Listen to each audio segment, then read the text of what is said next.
বলে হুজুর গো, কিছু বেঈমানদের কারণে যারা আপনারে মেরে দিতে চায়, যাদের কারণে আপনি মদিনা ছেড়ে এই জায়গায় এসে পৌঁছেছেন, আপনারে দেখতে পাই না, আমারে ভালো লাগে না, সব কিছু ত্যাগ দিয়ে বিবি বাচ্চা ছেলে মেয়েদেরকে ছেড়ে চলে এসেছি আপনার নিকটে।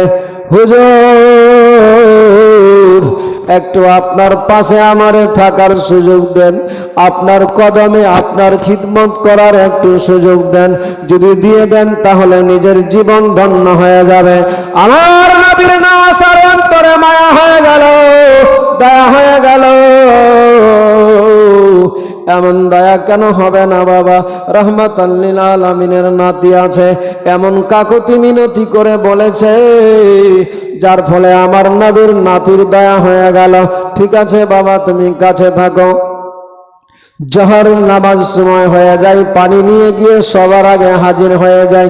আসরের সময় সবার আগে হাজির, মাগরিবের সময় নবীর নামাজের কাছে সবাই হাজির। সবাই এই কীর্তিকলাপ দেখে সন্ধ্যাবেলা ইমাম হাসানের নিকটে বলতে লাগলেন, হুজুর ও কাকা। ইমাম হোসেনও বলেছিলেন, দাদা গো, একটা কথা বলতে চাই আপনারে। ইমাম হাসান বলেছিলেন, বলো ভাই, কি বলবে? বলে, হুজুর, এই লোকটার আকার আকৃতি ভালো লাগে না, অতি ভক্তগিরি দেখাচ্ছে আপনার সামনে।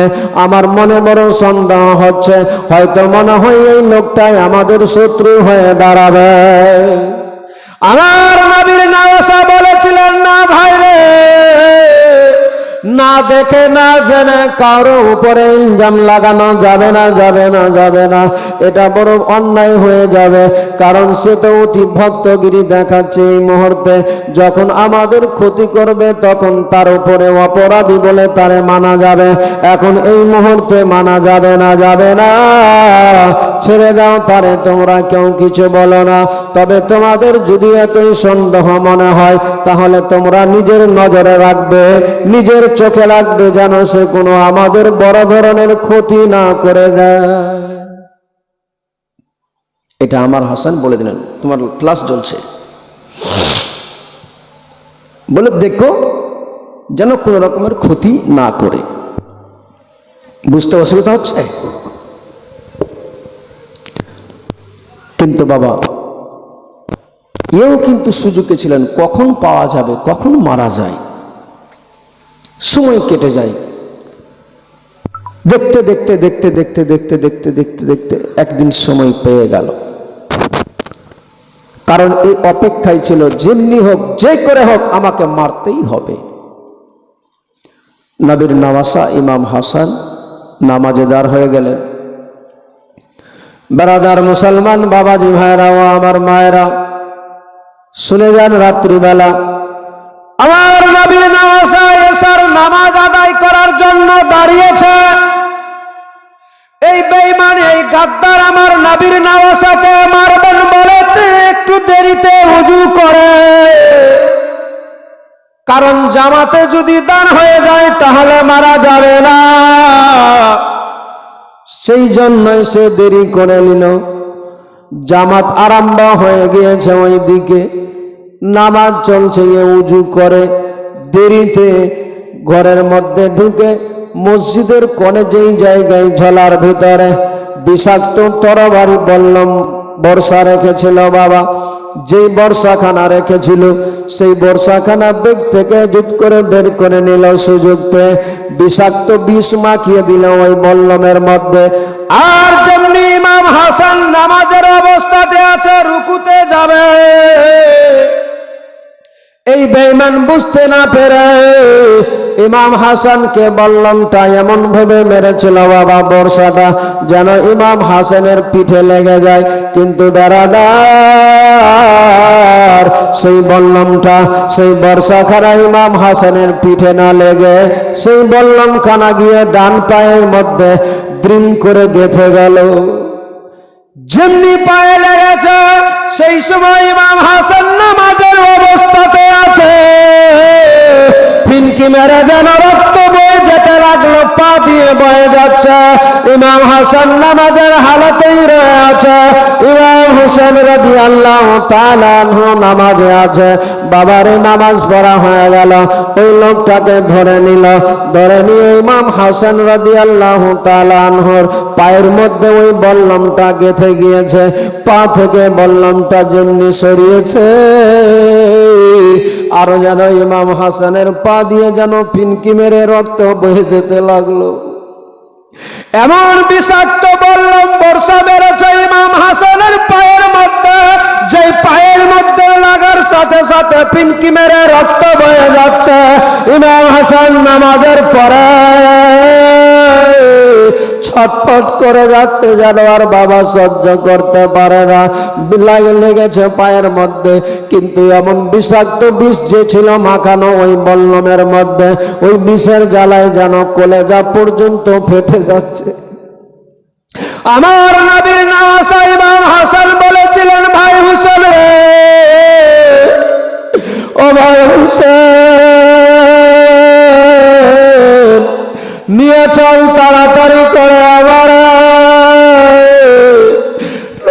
আমি আর বাঁচবো না রে ভাই, এক্ষুনি আমার দুনিয়া ছাড়তে হবে, এক্ষুনি আমার মরে যেতে হবে, আর বাঁচা হবে না বাইরে। যদি চাও তোমার ভাই হাসানকে, যদি চাও তোমার ভাই হাসান, তোমার দাদা হাসানকে বাঁচিয়ে রাখতে, তাহলে তাড়াতাড়ি করে চল, রাসূলুল্লাহর রওজায় নিয়ে চল, নচেত আমি মারা যাবো রে ভাইরে। এই বিষ কিউ না, এমন বিষ আমার তরবারির মধ্যে মাখা ছিল ভাই হুসেন, যে বিষের জ্বালায় জানো সব আমার কলেজা পর্যন্ত পেটে যাচ্ছে রে ভাই হুসেন। সেই সময় হুসেন বলেছিলেন, দাদা আমি আপনারা বলেছিলাম এই লোকটা সুবিধাজনক লাগে না, লাগে না। আজকে দেখেন কত বড় সর্বনাশ করে দিল। আমার হাসান আকা বলতে লাগলেন, ভাই হুসেন তারে কিছু বলবে না, এখন মারবে না, আমি যদি মারা যাই তবে তোমরা তারে আঘাত করবে, এখন তারে তোমরা ধরে রাখো, আপাতত আগে আমারে তোমরা রাসূলুল্লাহর রওজায় নিয়ে চলো। দেখতে দেখতে বাবা আমার নবীর নওয়াসার ডান পাটা যেন ফুলে গেল বাবারে, বিষের জ্বালায় এমন বিষাক্ত বিষ মাখানো ছিল তরবারিতে, পাটা যেন ফুলে গেল। একটা দিন কাটতে না কাটতে যেন পায়ের মধ্যে যেন পূজারম্ভ শুরু হয়ে গেল। আমার নবীর নওয়াসা ইমাম হাসানকে নিয়ে ঘোড়ার উপরে চেপে দ্রুত গতিতে ছুটতে লাগলো মদিনার দিকে, ছুটে যাচ্ছে বাবারে, যেই করে হোক না কেন মদিনায় যেতে হবে।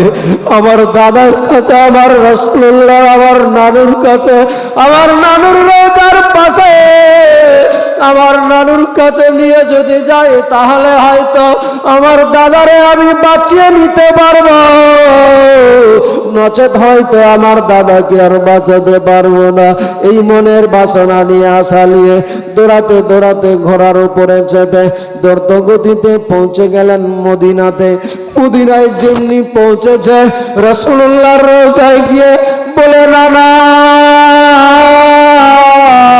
ও নানা, আমরা কোনো অপরাধ করি নাই গো নানা, আমরা কোনো অন্যায় করি নাই নানা, কোনো দোষ করি নাই, তারপরও কেন এত আমাদের সঙ্গে শত্রুতা শুরু করেছে গো নানা, বলেন না নানা। আমরা কুফা থেকে চলে আসলাম মদিনাতে, আমাদেরকে মারার জন্য মদিনাতেও তারা পরিকল্পনা নানা ধরনের শুরু করেছিল গো নানা। ও নানা, তারপরেও চলে গেলাম মদিনা থেকে মাশাআল্লাহ। ও নানা, ওই মাশাআল্লাহ আমাদের শান্তিতে থাকতে দিল না। নানা দেখেন না আপনার নওয়াসা, আপনার নাতিকে কি যেন বিষাক্ত এমন তরবারি মেরেছে, যেই বল্লমে বিষ মাখানো ছিল নানা গো, এই বিষাক্ত তোর বল্লমের বিষের জ্বালাতে আমার দাদার পাটা ফুলে গিয়েছে, পুজ হয়ে গেল ওর মাঝে। দেওয়া হইতো। আমার রাসূলুল্লাহর রওজায় হুজুর নয়নে কেঁদে কেঁদে মাটি নিয়ে ইমাম হাসানের পায়ের মধ্যে লাগাচ্ছে আর বলে, না না, তুমি ছাড়া আমাদের অন্য কোনো বাঁচার বিকল্প রাস্তা নাই। ওগো নানা, একটু দয়া করো, মায়া করো, যেন আমার দাদা বেঁচে যায়, যেন আমার দাদার কিছু না হয়। নানা, ওগো নানা, আমার দাদার যদি কিছু হয়ে যায় তাহলে আমি একা হয়ে যাব, আমার কোমর ভেঙে যাবে। নানা, তুমি চলে গেলে, মা চলে গেল, বাবা চলে গেল, আমাদের ছেড়ে আমি একা। এখন আমার দাদা আমার পাশে। ওগো নানা গো, আমার যদি এখন আমার দাদার কিছু হয়ে গেলে আমি কি করব? আমি কেমনি করে জীবন যাপন কাটাবো? ওগো নানা, আমি একা হয়ে যাব। ওগো নানা, একটু দয়া করো নানা। আল্লাহর হুকুমে আমার নবীর নামাজার ব্যথা তো কমে গেল বাবা, বিষের জ্বালা তো কমে গেল, কিন্তু পাটা এত ফুলে গিয়েছিল, এমন ফুলে গেল বাবা, প্রচন্ড যেন পচে যাচ্ছে পাটা, যেন পুঁজগুলো বের হচ্ছে পা থেকে, এত মাছি পোকা যেন বসতে লাগলো। মাছি দেখে আমার নবীর নওয়াজা হোসেন বলেছিলেন, দাদা দাদা গো, এখানে রাসূলুল্লাহর রওজা শরীফে এমনি করে হয়তো আমাদের টাকা ঠিক হবে না গো দাদা। ও দাদা, আপনার সব জানা আছে আল্লাহর ৭০,০০০ ফেরেশতা দূরে আছে। ওগো দাদা, রাসূলুল্লাহর রওজা শরীফে হাজার হাজার ফেরেশতারা আছে সালাম জানাতে।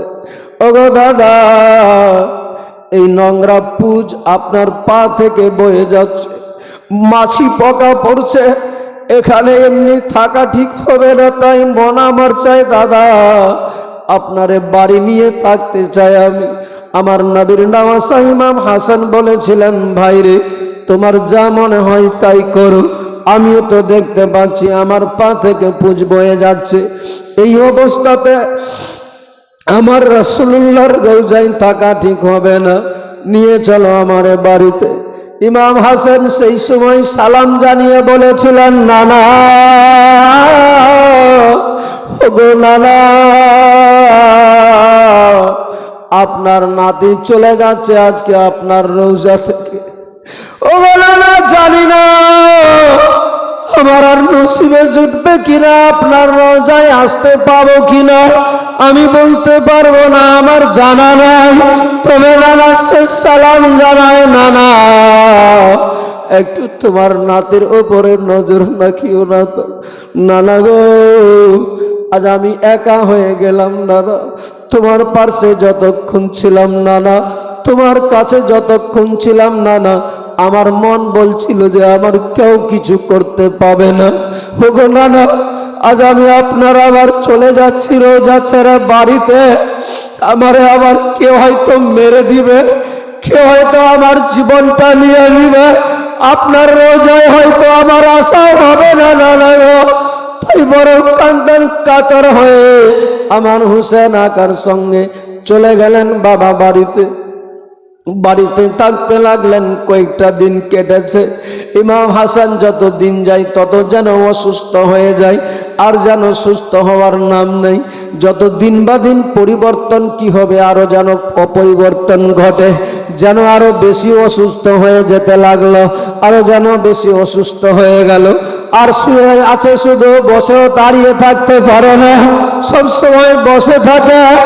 এত অবস্থা কঠিন হয়ে দাঁড়ালো, আমার নবীর নওয়াজা বুঝতে পেরে গেল, ভাইরে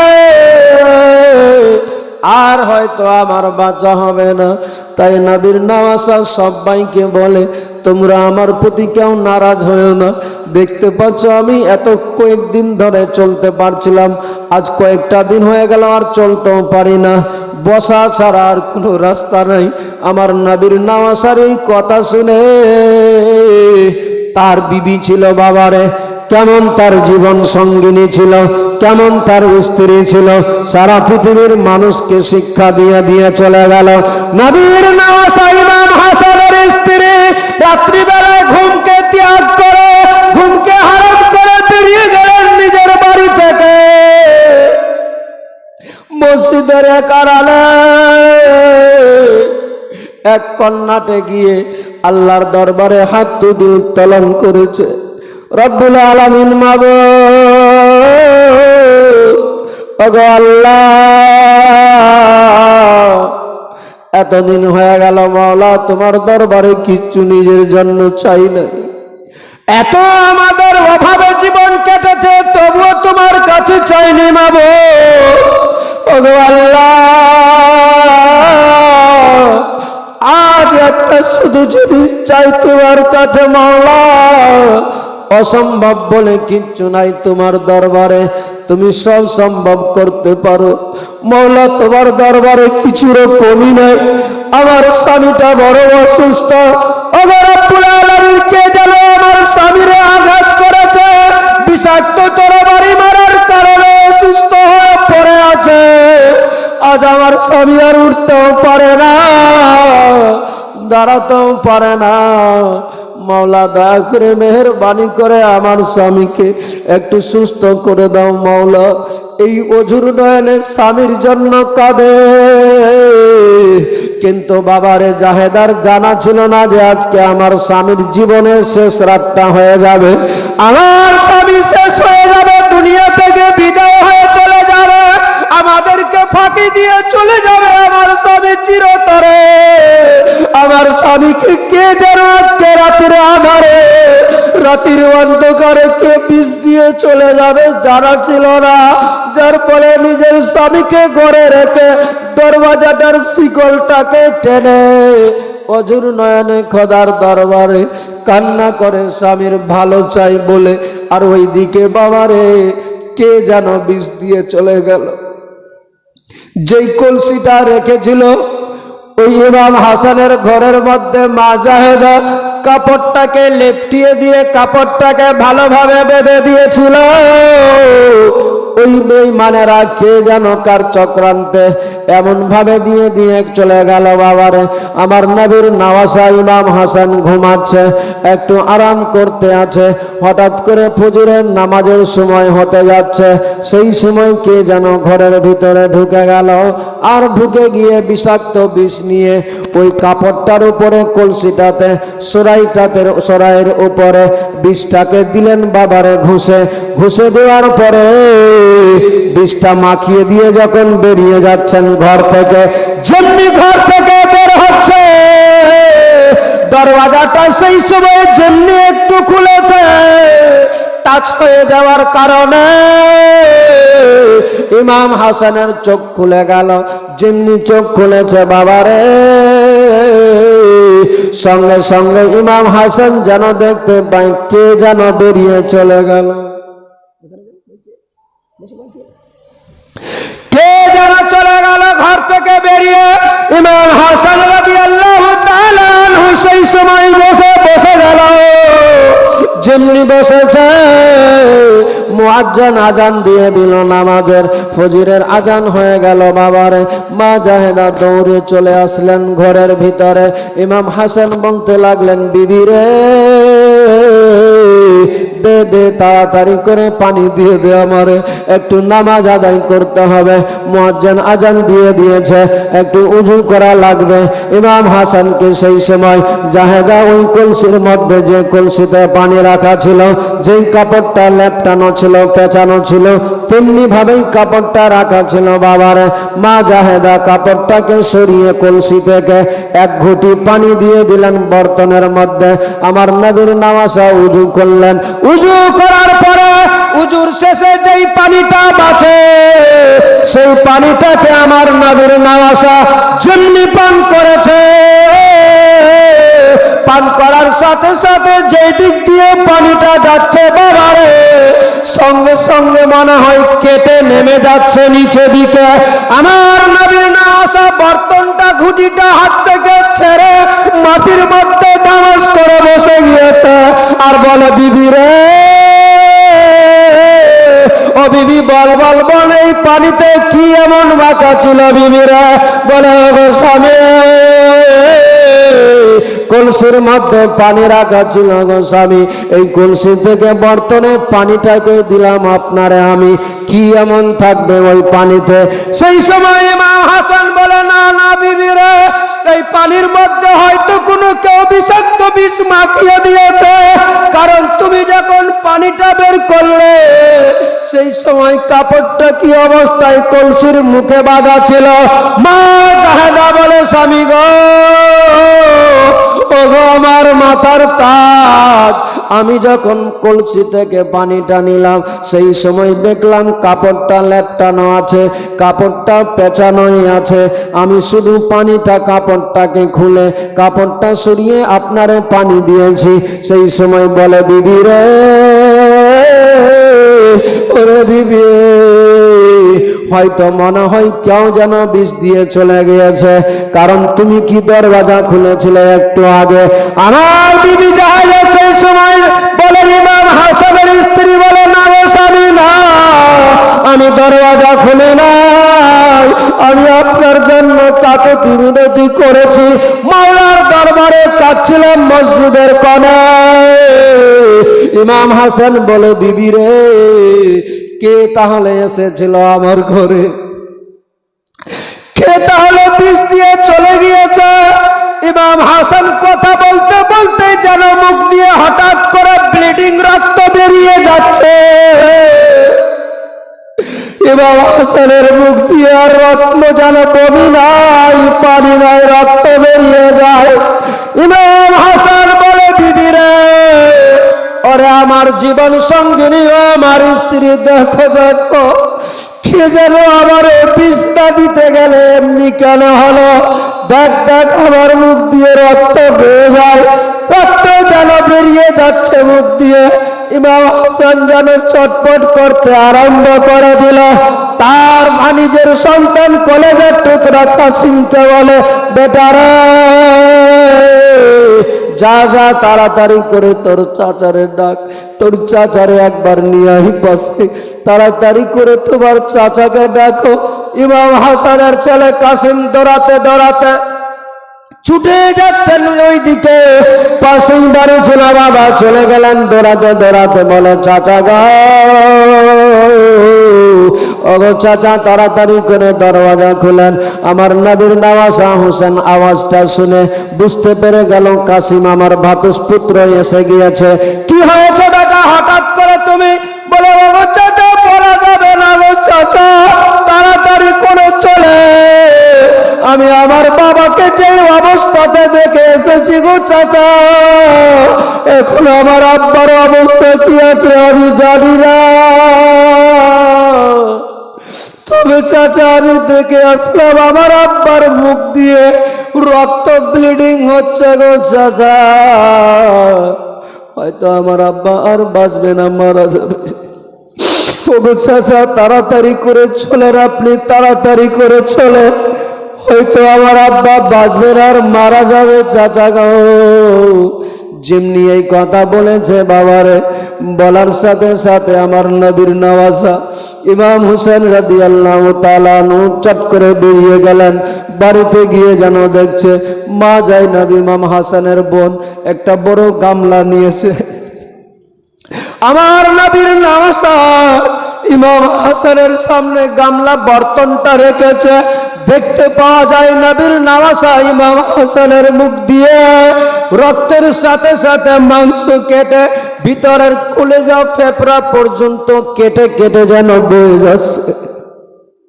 আমার ইমাম হাসান আর যেন কথাও বলতে পারে না, আর যেন কোনো আওয়াজ আসে না, শুধু ইশারা দিয়ে বলে, বোন রে, ও ভাই হুসেন, আমি আর বাঁচবো না, মারা যাবো বাইরে, এক্ষুনি হয়তো দুনিয়া ছেড়ে চলে যাব, এক্ষুনি হয়তো মারা যাব। ইমাম হোসেন সেই সময় ইমাম হাসান নিজের দাদাকে জড়িয়ে ধরে বলতে লাগলেন, দাদা, আপনার কিছু হতে দিব না, আমার দেহে যতক্ষণ পর্যন্ত রক্ত মাংস আছে দাদা, ওগো দাদা গো, আপনার কিছু ক্ষতি হতে দিব না দাদা, আপনারে এখনই নিয়ে যাব রাসূলুল্লাহর দরবারে, আমার নানার রওজা শরীফে। আমার নবীর নওয়াসা হোসেন যে নিয়েই কথা বলে, সবাই হাউমাউ করে কেঁদে যাচ্ছে। সবার কান্না দেখে আমার নবীর নওয়াসা ইমাম হাসান বলেছিলেন, ভাই হোসেন, ও ভাই হোসেন, আর কোনো লাভ হবে না, লাভ হবে না নিয়ে গিয়ে, আর আমারে নিয়ে যাওয়া হবে না, আর আমারে নিয়ে গিয়ে কোনো লাভ হবে না ভাই রে। এই দেখতে পাচ্ছ আবার কি অবস্থা হয়ে গিয়েছে, এখন তুমি নিজের চোখে দেখতে পাচ্ছ। এই অবস্থাতে আমার কেমনি করে নিয়ে যাবে ভাই রে? ওরে ভাই হোসেন, আমার আর যাওয়া হবে না, আমি আর রাসূলুল্লাহর দরবারে যেতে, আমার আর বাঁচা হবে না ভাইরা। এই দেখতে পাচ্ছ আমার অবস্থা এমন হয়ে গেল, হয়তো আমি এক্ষুনি মারা যাব, এক্ষুনি দুনিয়া থেকে বিদায় হয়ে যাব। তবে ভাই হোসেন, তোমার একটা কথা বলে যাই, একটা কথা তোমার শুনতে লাগবে। আমার হোসেন আকা বলেছিলেন, শুনবো দাদা, তবে বলেন কে আপনার এমনি দিয়েছে? আমার হোসেন আকাকে সেই সময় বলেছিলেন, ভাই তুমি জেনে কি করবে? বলে আল্লাহর জাতের কসম, আগে বলেন দাদা, আপনার চোখের সামনে তারে আমি দুনিয়া থেকে বিদায় করে দিব। আমার নবীর নওয়াসা ইমাম হাসান বলেছিলেন, বাইরে লাভ হবে না, হবে না। আসলে আমি যারে মনে করি সে যদি না হয়, তাহলে বিনা কারণে সে অপরাধী হিসাবে মার খাবে, তার জীবন দিতে হবে। আমারে যে দিয়েছে, ও ভাই তারে তুমি ছেড়ে দে, আমার আল্লাহ তারে উচিত সাজা দিয়ে দিবে। আমারে যায় এইভাবে, আমারে নিয়ে যারা এমনি করে, আমাকে নিয়ে এমন আমার অবস্থা করেছে, আমার আল্লাহ তাআলা তারে ছাড়বে না, তাকে রেহাই দিবে না ভাই রে। অতএব তোমারে কিছু করা লাগবে না। তবে আমি শেষ মুহূর্তে বলে যাই, আমার সময় নাই আর বাঁচার, আর থাকা যাবে না ভাই রে।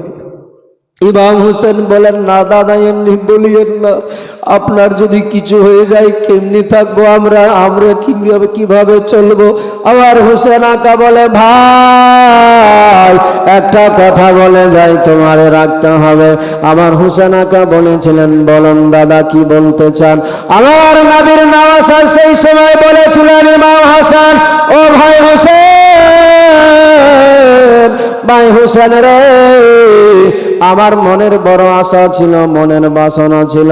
বলে কি দাদা? বলে আজকে তোমারে আমি কয়েকটা শুধু কথা বলবো, তোমার দ্বারা যদি সম্ভব হয় মানবে, তবে একটা কথা তোমারে রাখতেই হবে। আমার নবীর নওয়াসা হোসেন বলেছিলেন, বলুন দাদা কি করতে হবে? আমার নবীর নওয়াসা হাসান বলেছিলেন, ভাই হোসেন, আমার মনে মনে পরিকল্পনা ছিল, ভাই হোসেন রে, তোমার মেয়ে সকিনার সঙ্গে আমার ছেলে কাসিমের সঙ্গে বিয়ে দিতাম বড় হলে, তবে আর তো আমার থাকা হলো না। ও ভাই হোসেন, তোমার দ্বারা যদি সম্ভব হয়, যদি দেওয়া যায়, তাহলে তোমার মেয়ের সঙ্গে আমার ছেলে কাসিমের সাথে বিয়ে দিয়ে দিবে। তবে বেটা ভাই রে, একটা কাজ তোমারে করতে লাগবে।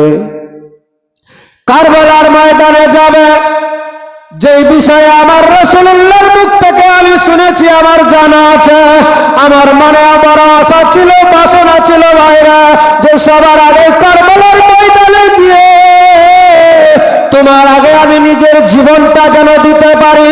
রাসূলুল্লাহর সামনে মা ফাতেমা শেরে খোদার সামনে বলতে পারি, ইয়া রাসূলুল্লাহ, ইয়া হাবিবাল্লাহ, নানা গো, ওগো বাবা, ওগো মা, কারবালার ময়দানে আমার ভাইকে নিয়ে এসেছি, সবার আগে আমি নিজের জীবন দিয়েছি।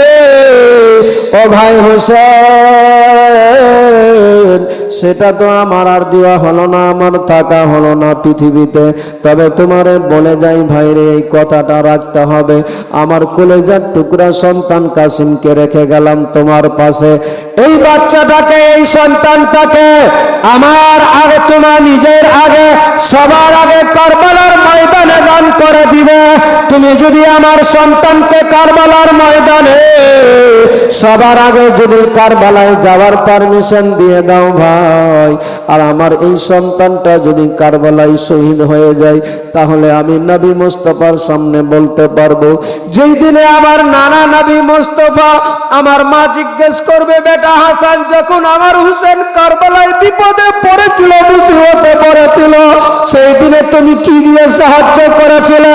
ও ভাই হুসেন, আমি সেই দিনে মা ফাতেমা খাতুনে জান্নাতের সামনে শেরে খোদা মাওলা আলীর সামনে বড় লজ্জিত হয়ে যাব। আরে আমার সন্তানকে সবার আগে কারবালায় যাওয়ার পারমিশন দিলে ভাই রে, মা ফাতেমা শেরে খোদা নানা নবী মুস্তাফার সামনে আমি বলতে পারবো, নানা গো আমি ছিলাম না বেঁচে, আমার রক্ত ছিল পৃথিবীতে, আমার জানের জান ছিল পৃথিবীতে, সবার আগে আমার সন্তান কারবালার ময়দানে শহীদ হয়ে গিয়েছে। এই দেখো আজকে আমি তার রক্ত মাখা জামা নিয়ে দাঁড়িয়ে আছি। ভাই হোসেন, এই কথাটা তোমার রাখতে হবে। না বলো না ভাই, সবার আগে তুমি আমার এই সন্তানকে কারবালার ময়দানে যাওয়ার পারমিশন দিবে। আমার হুসেন আকা সেই সময় বলেছিলেন, দাদা এমন কথা বলছেন আপনি, যেই কথা আমি মানব কেমন করে? আমার দাদার একটাই স্মৃতি, ভাতুষপুত্র কলেজার টুকরা সন্তান থাকবে আমার সামনে, আর আমার চোখের সামনে সে কারবালার ময়দানে গিয়ে শহীদ হয়ে যাবে। এটা তোমার ভাই হুসেন কেমন করে কি করে সহ্য করবে? দাদা আপনি জানেন ভালো করে। আমার হাসান আকা বলেছিলেন, ভাই রে যদি তুমি না করো তাহলে আমি যে বড় লজ্জিত হব মা বাবা নানা নবী মুস্তাফার সামনে। অতএব চাই ভাই তুমি আমারে লজ্জিত করিও না তাদের কাছে, তুমি আমাকে তাদের কাছে লজ্জিত করবে না, আমারে যাবার আমার সন্তানের পারমিশন দিয়ে দিবে। আমার হুসেন আকা বলেছিলেন যে যাও দাদা, আপনার যখন এতই মনের আশা বাসনা আকাঙ্ক্ষা, তাহলে আপনার কথা রাখলাম আমি, তবে দাদা আপনি আমাদের ছেড়ে যায়েন না। ইমাম হাসান সেই সময় বলেছিলেন, ভাই রে আর বাঁচবো না, এক্ষুনি দুনিয়া ছেড়ে দিব। এ মুসলমান মা বোন, আজ এই আহলে বাইতের আথারদের জিন্দেগানি শুনতে গিয়ে আপনার মনে যদি একটু মায়া দয়া আসে, একটা অশ্রু যদি একটা ফোঁটা পানি যদি আপনার চোখ দিয়ে বেরিয়ে যায় দুঃখ ভরা জিন্দেগানি শুনতে গিয়ে, আজ আল্লাহর ফেরেশতারা এখানে রয়ে আছে, আল্লাহর ফেরেশতারা দেখে তোমার আমার নামে আল্লাহর দরবারে গিয়ে বলবে, মাবুদ মাওলা তোমার নবীর আওলাদদের, তোমার নবীর নওয়াসাদের জিন্দেগানি শুনতে গিয়ে তাদের মনে বড় দুঃখ জেগেছে, তাদের মনে বড় মায়া লেগেছে, মাওলা তাদের জীবনের গুনাহ ক্ষমা করে দাও। আমার আল্লাহ তাআলা সাথে সাথে মাওলা চাইলে আমাদের জীবনের গুনাহ ক্ষমা করে দিতে পারে। এ ভাই আমার নবীর নওয়াসা ইমাম হাসান বলেছিলেন, ভাই রে আর থাকবো না আমি পৃথিবীতে বেঁচে। ইমাম হোসেন বলেছিলেন, দাদা দাদা গো ওগো দাদা, যা বলেছেন আর বলিয়েন না, আর নাই আমার পাশে কেউ, আমার কোমর ভেঙে গিয়েছে, সবাই আমারে ছেড়ে তোমরা চলে যাচ্ছ এমনি করে, আমি বড় একা হয়ে গিয়েছি দাদা গো, তুমি জানো ভালোভাবে, এখন তুমি যদি আমারে ছেড়ে যাও তাহলে থাকবো আমি কেমন করে? আমার ইমাম হাসান বলেছিলেন, ভাই রে ওর দৃষ্টে যার যা লিখেছে কেউ মেটাতে পারবে না, আমার যাওয়ার সময় হয়েছে, আমি আর থাকতে পাবো না। আমার নবীর নওয়াসা সেই সময় বলেছিলেন, হঠাৎ করে বলছেন, ও আমার ভাই হুসেন বোন জাইনাব, আর কেঁদে লাভ হবে না, এই দেখো দেখো দেখো একটা কথা বলবো তোমাদের, শুনবে? বলে কি? বলে আমি যেন দেখতে পাচ্ছি নবী মুস্তাফা চলে আসছে, আমার মা ফাতেমা খাতুনে জান্নাত আসে, আমার পিতা শেরে খোদা হায়দারে কাররার মুশকিলে কুশা আসে, রুহানি সুরাতে তারা যেন আমার নিকটে চলে আসছে। ভাই রে তোমরা রেডি হয়ে যাও। কিসের জন্য রেডি হতে বলছে? আমার নবীর নওয়াসা দুনিয়া ছাড়ছে, তারপরেও শেষ আদব কারে বলে, ভালোবাসা কারে বলে, সম্মান কারে বলে, পৃথিবীর মানুষকে বুঝাবে, যার ফলে আমার নবীর নাওয়াসা নিজের ভাই হুসেনকে বলছে, ভাই রেডি হয়ে যাও। এই দেখতে পাই আমার নবী মুস্তাফা যেন চলে আসছে, আমার মা, তোমার মা ফাতেমা খাতুনে জান্নাত যেন আসছে, আমার বাবা, তোমার বাবা শেরে খোদা মাওলা যেন চলে আসছে। তোমরা সবাই রেডি হয়ে যাও। কি বলেছিলেন আমার নবীর নাওয়াসা জানের জান, যে এমন তারা রেডি হতে বলছিলেন কেন, আর কি বলেছিলেন এমন সবার সামনে বলবো আপনাদের কাছে। তার আগে একটু আপনাদেরকেও আমি রেডি দেখতে চাই। নবীর সেই আহলে বাইতদের ভালোবাসা, পাঁচ পাঞ্জাতনের নামে পাঁচটা আল্লাহর বান্দাকে শুধু দেখতে চাই। সেই নবীর প্রেম ভালোবাসা অন্তরে নিয়ে 500টা করে টাকা পারবেন দিতে? আহলে বাইতের প্রেম ভক্তি ভালোবাসা অন্তরে রেখে মুক্ত হস্তে খোদার রাহে 500টা করে টাকা পারবেন না দিতে? আল্লাহ আপনার অভাব রাখবে না। এমনি 500 টাকা, 5000, 10,000 অনেক জীবনে রোজগার করেছেন, অনেক দান করেছেন। আজ এই আহলে বাইতে আতহারের নবীর প্রেম ভালোবাসা, নবীর নওয়াসাদের প্রেম ভালোবাসা অন্তরে রেখে, কি নাম ভাই? রাজু শেখ? হ্যাঁ, রাজু, কাজু না রাজু? রাজু, মাশাআল্লাহ। নারে তাকবীর একটু বলা যাবে না? তাকবীর দিলে গুনাহ হবে না নেকি হবে? নেকি হবে। নারে তাকবীর, নারে রিসালাত, নারে হায়দারি। রাজু ভাই আমার 500 টাকা মুক্ত হস্তে করেছে দান। আল্লাহ যেন তার পুরা করে দেয় মনের আরমান। একজন হয়েছে, আর একটা বান্দা হবে কেউ? মা বোন আপনাদের মাঝে হবে 100-200 করে যতটা পারবেন। তবে আমি একটু দেখতে চাই আমার মা বোনদের মাঝে 5 জন আল্লাহর বান্দি, 5টা বাপের যোগ্য বেটি, 5টা মায়ের যোগ্য বেটি 500টা করে টাকা দিয়ে আজ প্রমাণ করে দিতে হবে যে আহলে বাইতে আতহারদের প্রতি কেমন প্রেম ভালোবাসা দেখাতে হবে। একটু পারবেন মুক্ত হস্তে? কি নাম? Mamluk Sheikh, Mamluk Sheikh. সুবহানাল্লাহ, নারে তাকবীর, নারে রিসালাত। মামলুক শেখ ভাই আমার 500 টাকা মুক্ত হস্তে করেছেন দান। মাওলা তাআলা পৃথিবীতে বাড়িয়ে দিয়ে তার মান সম্মান, মাবুদ তার আত্মীয় স্বজনদের নামে জান্নাতের মধ্যে করে দিয়ে স্থান দিয়ে, জান্নাতি হাওয়া, জান্নাতি নেওয়া, জান্নাতি খাওয়া। আল্লাহ যেন তার জীবনের গুনাহকে ক্ষমা করে দেয়। সকলে মিলে বলুন আল্লাহুম্মা আমিন। 2 জন হয়ে গেছে, আর 3টা আল্লাহর বান্দা হবে না? 500টা করে টাকা, হাত হবে না ফাঁকা। মাওলা তাআলা আপনাদের নামে জান্নাতের গেটকে করে দিবেন ফাঁকা, আপনার জীবনের আশা বাসনা পূর্ণ করে দিবে।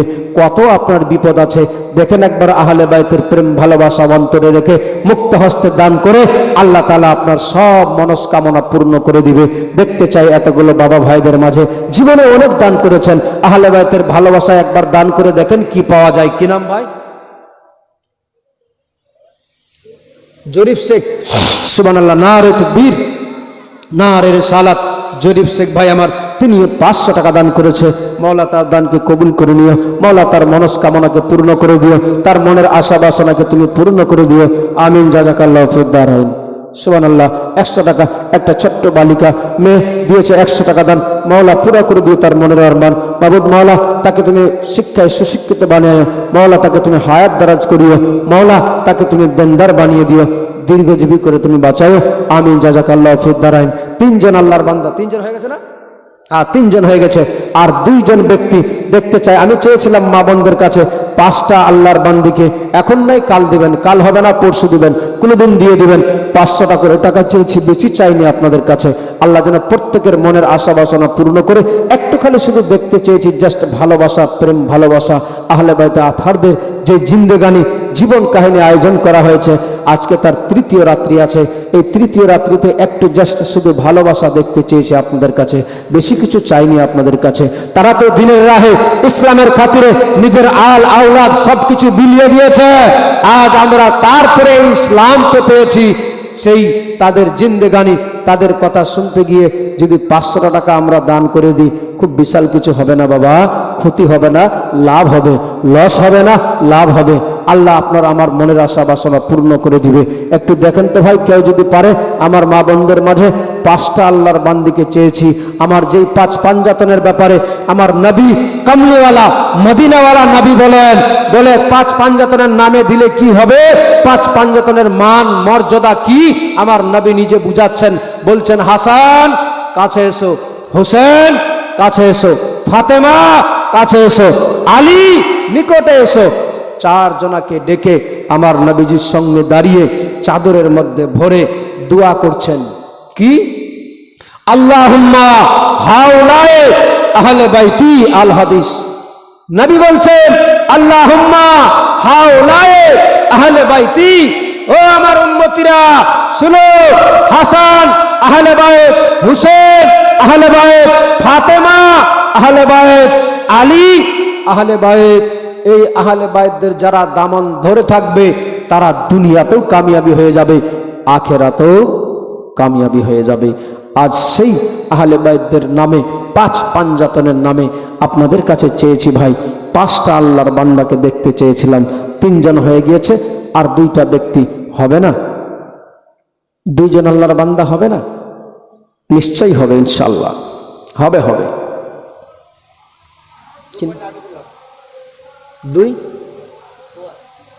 1000 টাকা, মাশাআল্লাহ। কি নাম? বগদার হোসেন। নারে তাকবীর, নারে রিসালাত, নারে হায়দারি। বগদার হোসেন ভাই আমার 1000 টাকা দান করে দিয়েছে। আল্লাহ যেন তার দানকে কবুল করে নেয়। সকলে মিলে বলুন আল্লাহুম্মা আমিন। জোরে বলেন।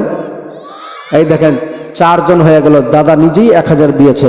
তারপরও আমি চাচ্ছি চতুর্থ, পঞ্চম ব্যক্তি যদি চাই যে আমিও তো সেই 5 পাঞ্জাতনের নামে 500 টাকা আমিও দিয়ে সামিল হয়ে যেতে পারি, কেউ হবে? একজন ভাগ্যবান, একটা বাপের যোগ্য সন্তান, একটা মায়ের যোগ্য বেটা, একটা মায়ের যোগ্য বেটা, একজন কেউ হবে যে আমিও চাই দিতে আহলে বাইতে আতহারের নামে? একটা বাপের যোগ্য বেটাকে দেখবো আজকে এই জান্নাতি বাগানে, মাশাআল্লাহ চলে এসেছে ছুটে। তার আগে দেখবো আমার মা বোনদের মাঝে হবে কেউ? মাশাআল্লাহ। কি নাম ভাই? উসমান গনি। যে আমার নবীর সাহাবী ছিলেন উসমান গনি, যিনি ছিলেন সব থেকে বিশ্বের মধ্যে ধনী, আজ তেনার গোলাম পরিচয় দিয়েছে উসমান গনি নামে। 500 টাকা মুক্ত হস্তে দান করেছে খোদার রাহে। মাওলা তার দানকে তুমি কবুল করে নিও, তার মনস্কামনাকে তুমি পূর্ণ করে দিও। সকলে মিলে বলুন আল্লাহুম্মা আমিন। এই বাবা ভাই, আমার বাবা ভাইদের মধ্যে 5 জন চেয়েছি, 5 জনই হয়ে গিয়েছে, কিন্তু আমার মা বোনদের পক্ষ থেকে আসলো না। আপনাদের কি অভাব আছে? বিড়ি বানা টাকা এত করছেন কি গো? বাপরে, সপ্তাহ গেলেই তো কত করে? মোটামুটি প্রায় 1000, 1500, 2000 টাকা তুলে দিল না? এইদিকে এবার 1000, 2000, আর তাকে ওইদিকে ফের আবার মাস গেলেই ফের আবার লক্ষ্মীর ভান্ডারে 1000, আবার ফের বাড়ছে শুনলাম নাকি 1500 হবে। আমি ওখান থেকে মাত্র 500 টাকা চেয়েছি, বেশি না। 2টা ছন্দ বলবো, তার মধ্যে যদি পারেন একটু চট করে ভাই ভলেন্টিয়ার ভাই কেউ আছে একটু দেখেন, আমার মা বোনদের দিকে যদি পারে তারা নামটা লিখিয়ে দিবে। আজকে হবে না, কালকে দিবে। একবার দুরূদ শরীফ পড়ুন। আল্লাহুম্মা সাল্লি আলা মাওলানা মুহাম্মদ ওয়া আলা আলি সাইয়্যিদিনা মুহাম্মদ। আল্লাহুম্মা সাল্লি আলা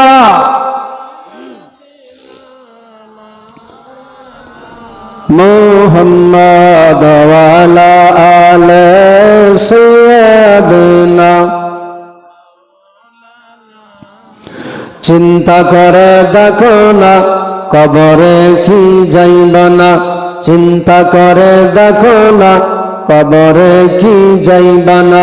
যেই কবরে নবী ছাড়া আপন কাহা থাকবে না, যেই কবরে নবী ছাড়া আমল নবী ছাড়া আপন কাহা থাকবে না, যেই কবরে আমল ছাড়া আপন কাহা থাকবে না।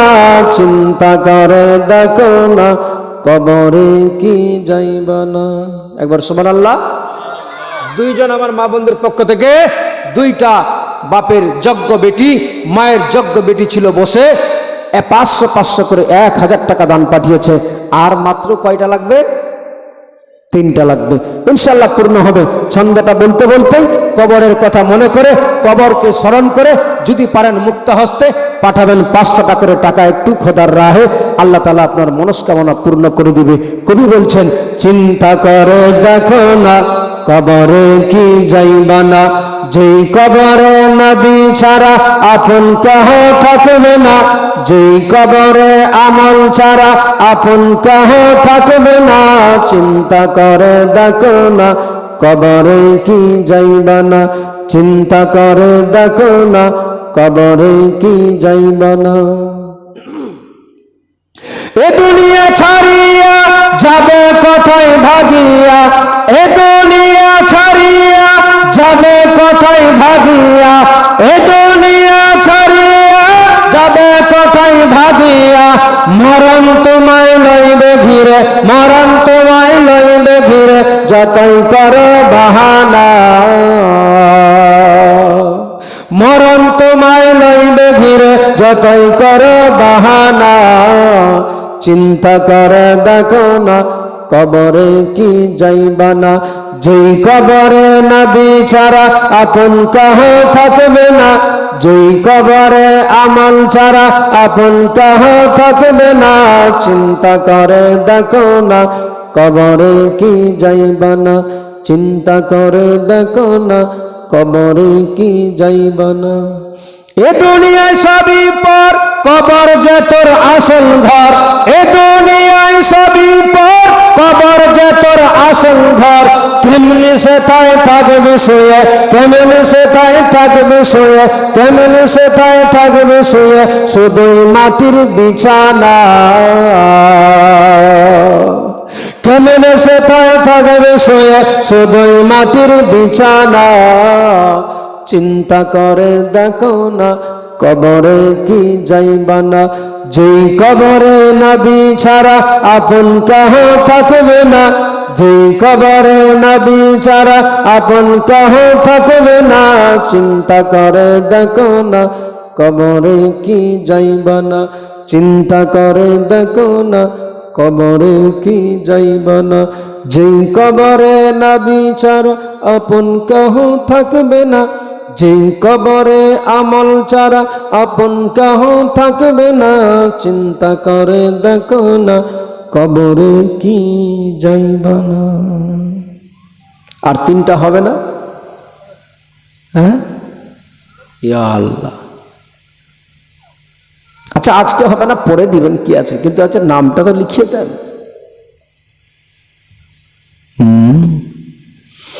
আমার মা বোনরা বড় শক্ত, ভাবছে যে মুল্লি সাহেব চাইলে কি দিতে হবে নাকি, কিন্তু দিলে আপনার লস হবে না, লাভ হবে।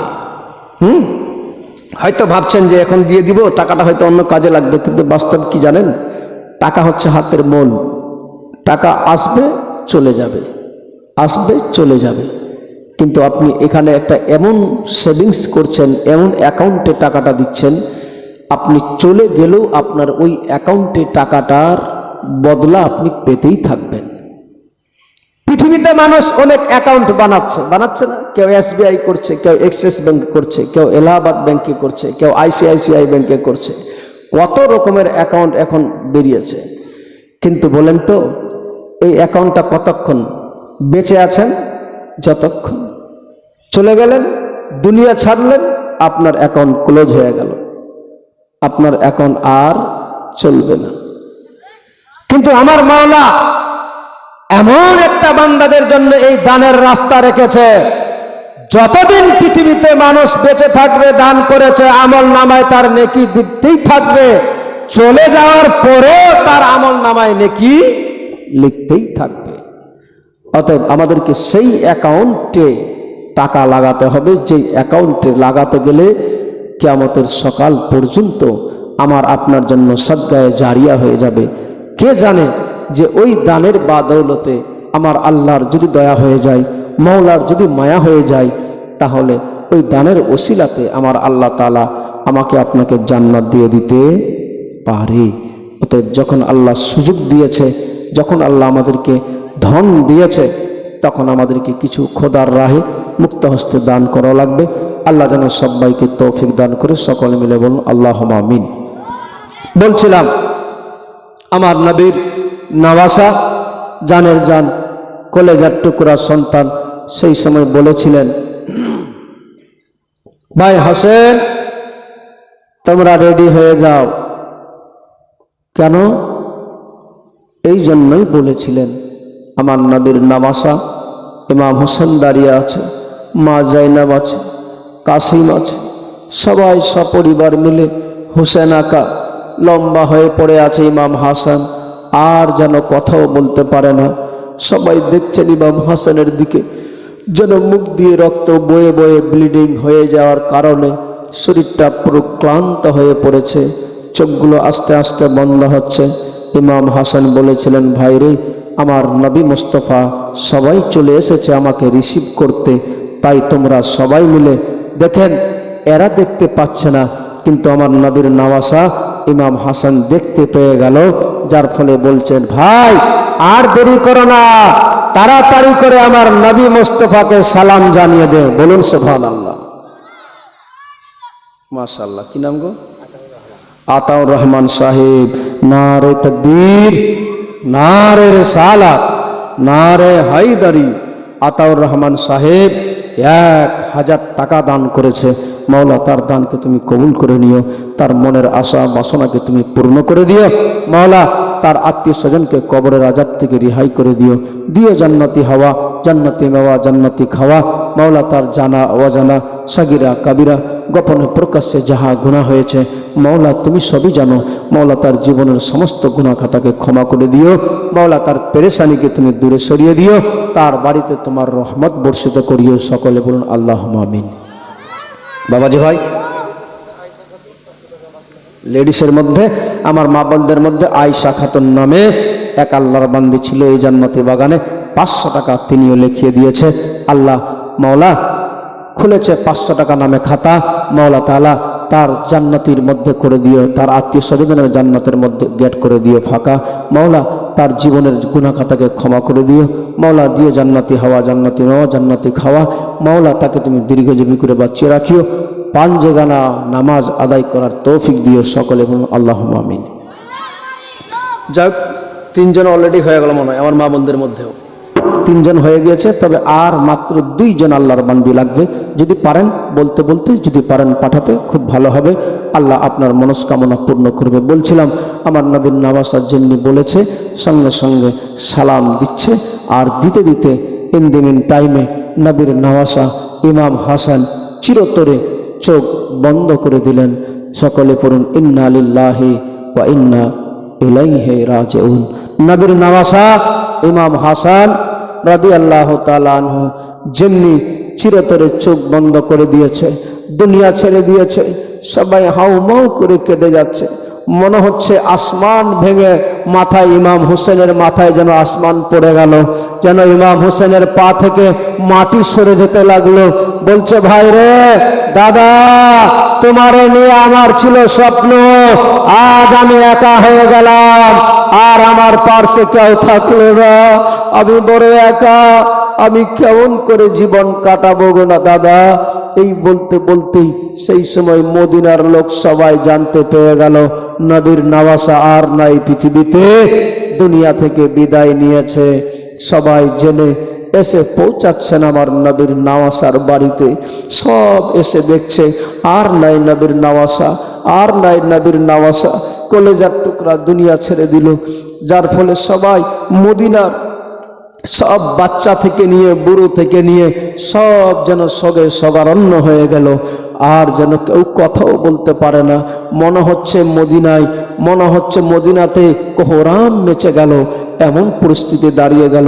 নবীর নওয়াসা চলে গিয়েছে। নবীর নওয়াসাদের সঙ্গে, নবীর নওয়াসার সঙ্গে ছোট্ট ছোট্ট বাচ্চারা পর্যন্ত মায়ের স্তনে দুধ পান করা বন্ধ করে দিয়েছে। কেমন আমার নবীর নওয়াসাকে ভালোবাসত তারা।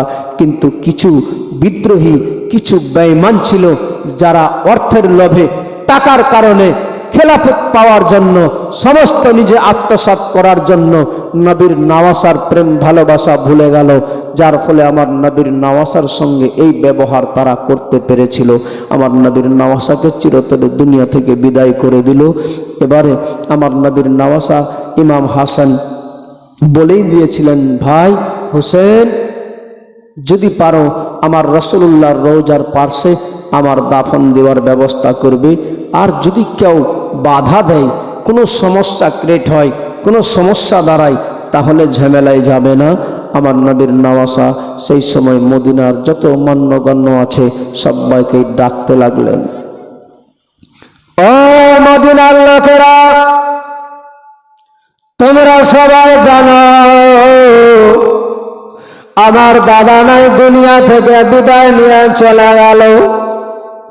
ও মদিনার লোকেরা, তোমাদের সব জানা আছে ভালোভাবে যে আমার পিতা শান্তি চায়, যার ফলে মদিনা থেকে মানুষকে সঠিক পথ দেখানোর কারণে চলে গিয়েছিলাম আমরা সবাই মিলে কুফাতে। আমার বাবাকে কুফাতে তারা দুনিয়া ছাড়া করে দিল।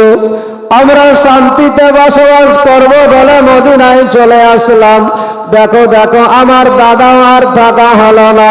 আমার দাদা ইমাম হাসানকে কে যেন বিষ দিয়ে দিল, যার ফলে আমার দাদা চিরতরে দুনিয়া ছেড়ে দিল। ও ভাইরা, আজ আমি একটা কথা বলবো তোমাদের মাঝে। আমার নবীর নওয়াসাকে সেই সময় নবীর নওয়াসা ইমাম হোসেনের বক্তব্য শুনে, কথা শুনে সবার চোখ দিয়ে টস টস করে পানি বয়ে যায়। আমার নবীর নওয়াসা ইমাম হোসেনকে সবাই জানায়, ও হোসেন, বলেন বলেন কি এমন কথা আছে? তাদের মধ্যে থেকে আমার হোসেন আকা সেই সময় বলেছিলেন, ভাই রে, আমার দাদা আমারে বলে গিয়েছে যে আমার রাসূলুল্লাহর রওজার পাশে আমার দাদা ইমাম হাসানের মাটি কাফন দাফনের ব্যবস্থা করা লাগবে। সেই সময় অনেকে বলেছিল হ্যাঁ হ্যাঁ তাই করতে হবে।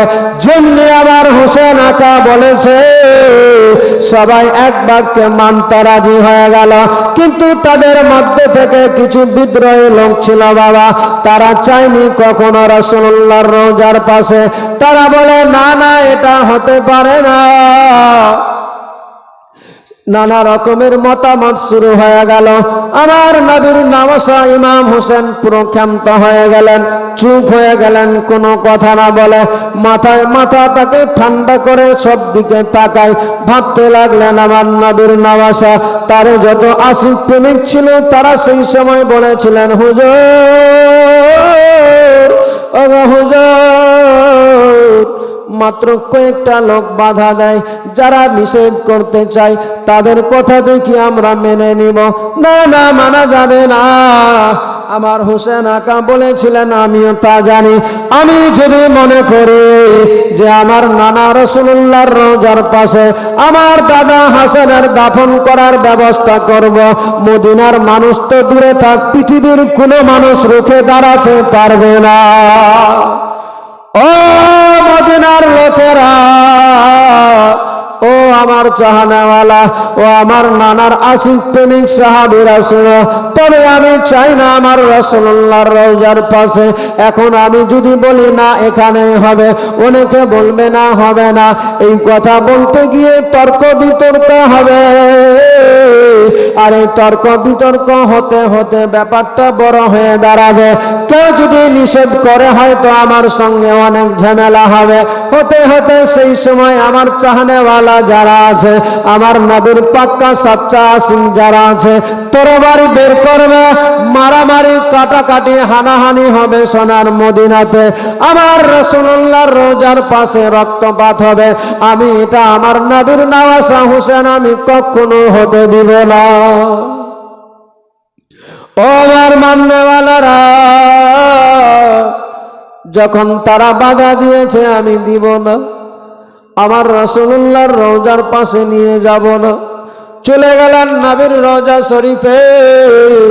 ইমাম হোসেন অঝুর নয়নে কেঁদে কেঁদে বলে, ইয়া রাসূলুল্লাহ, ইয়া হাবিবাল্লাহ, নবী গো, ওগো নানা, আজকে দেখেন না আপনার নাতি আপনার নওয়াসাকে আপনার পাশে রাখতে চাই, অনেকে বাধা দিয়ে দিয়েছে।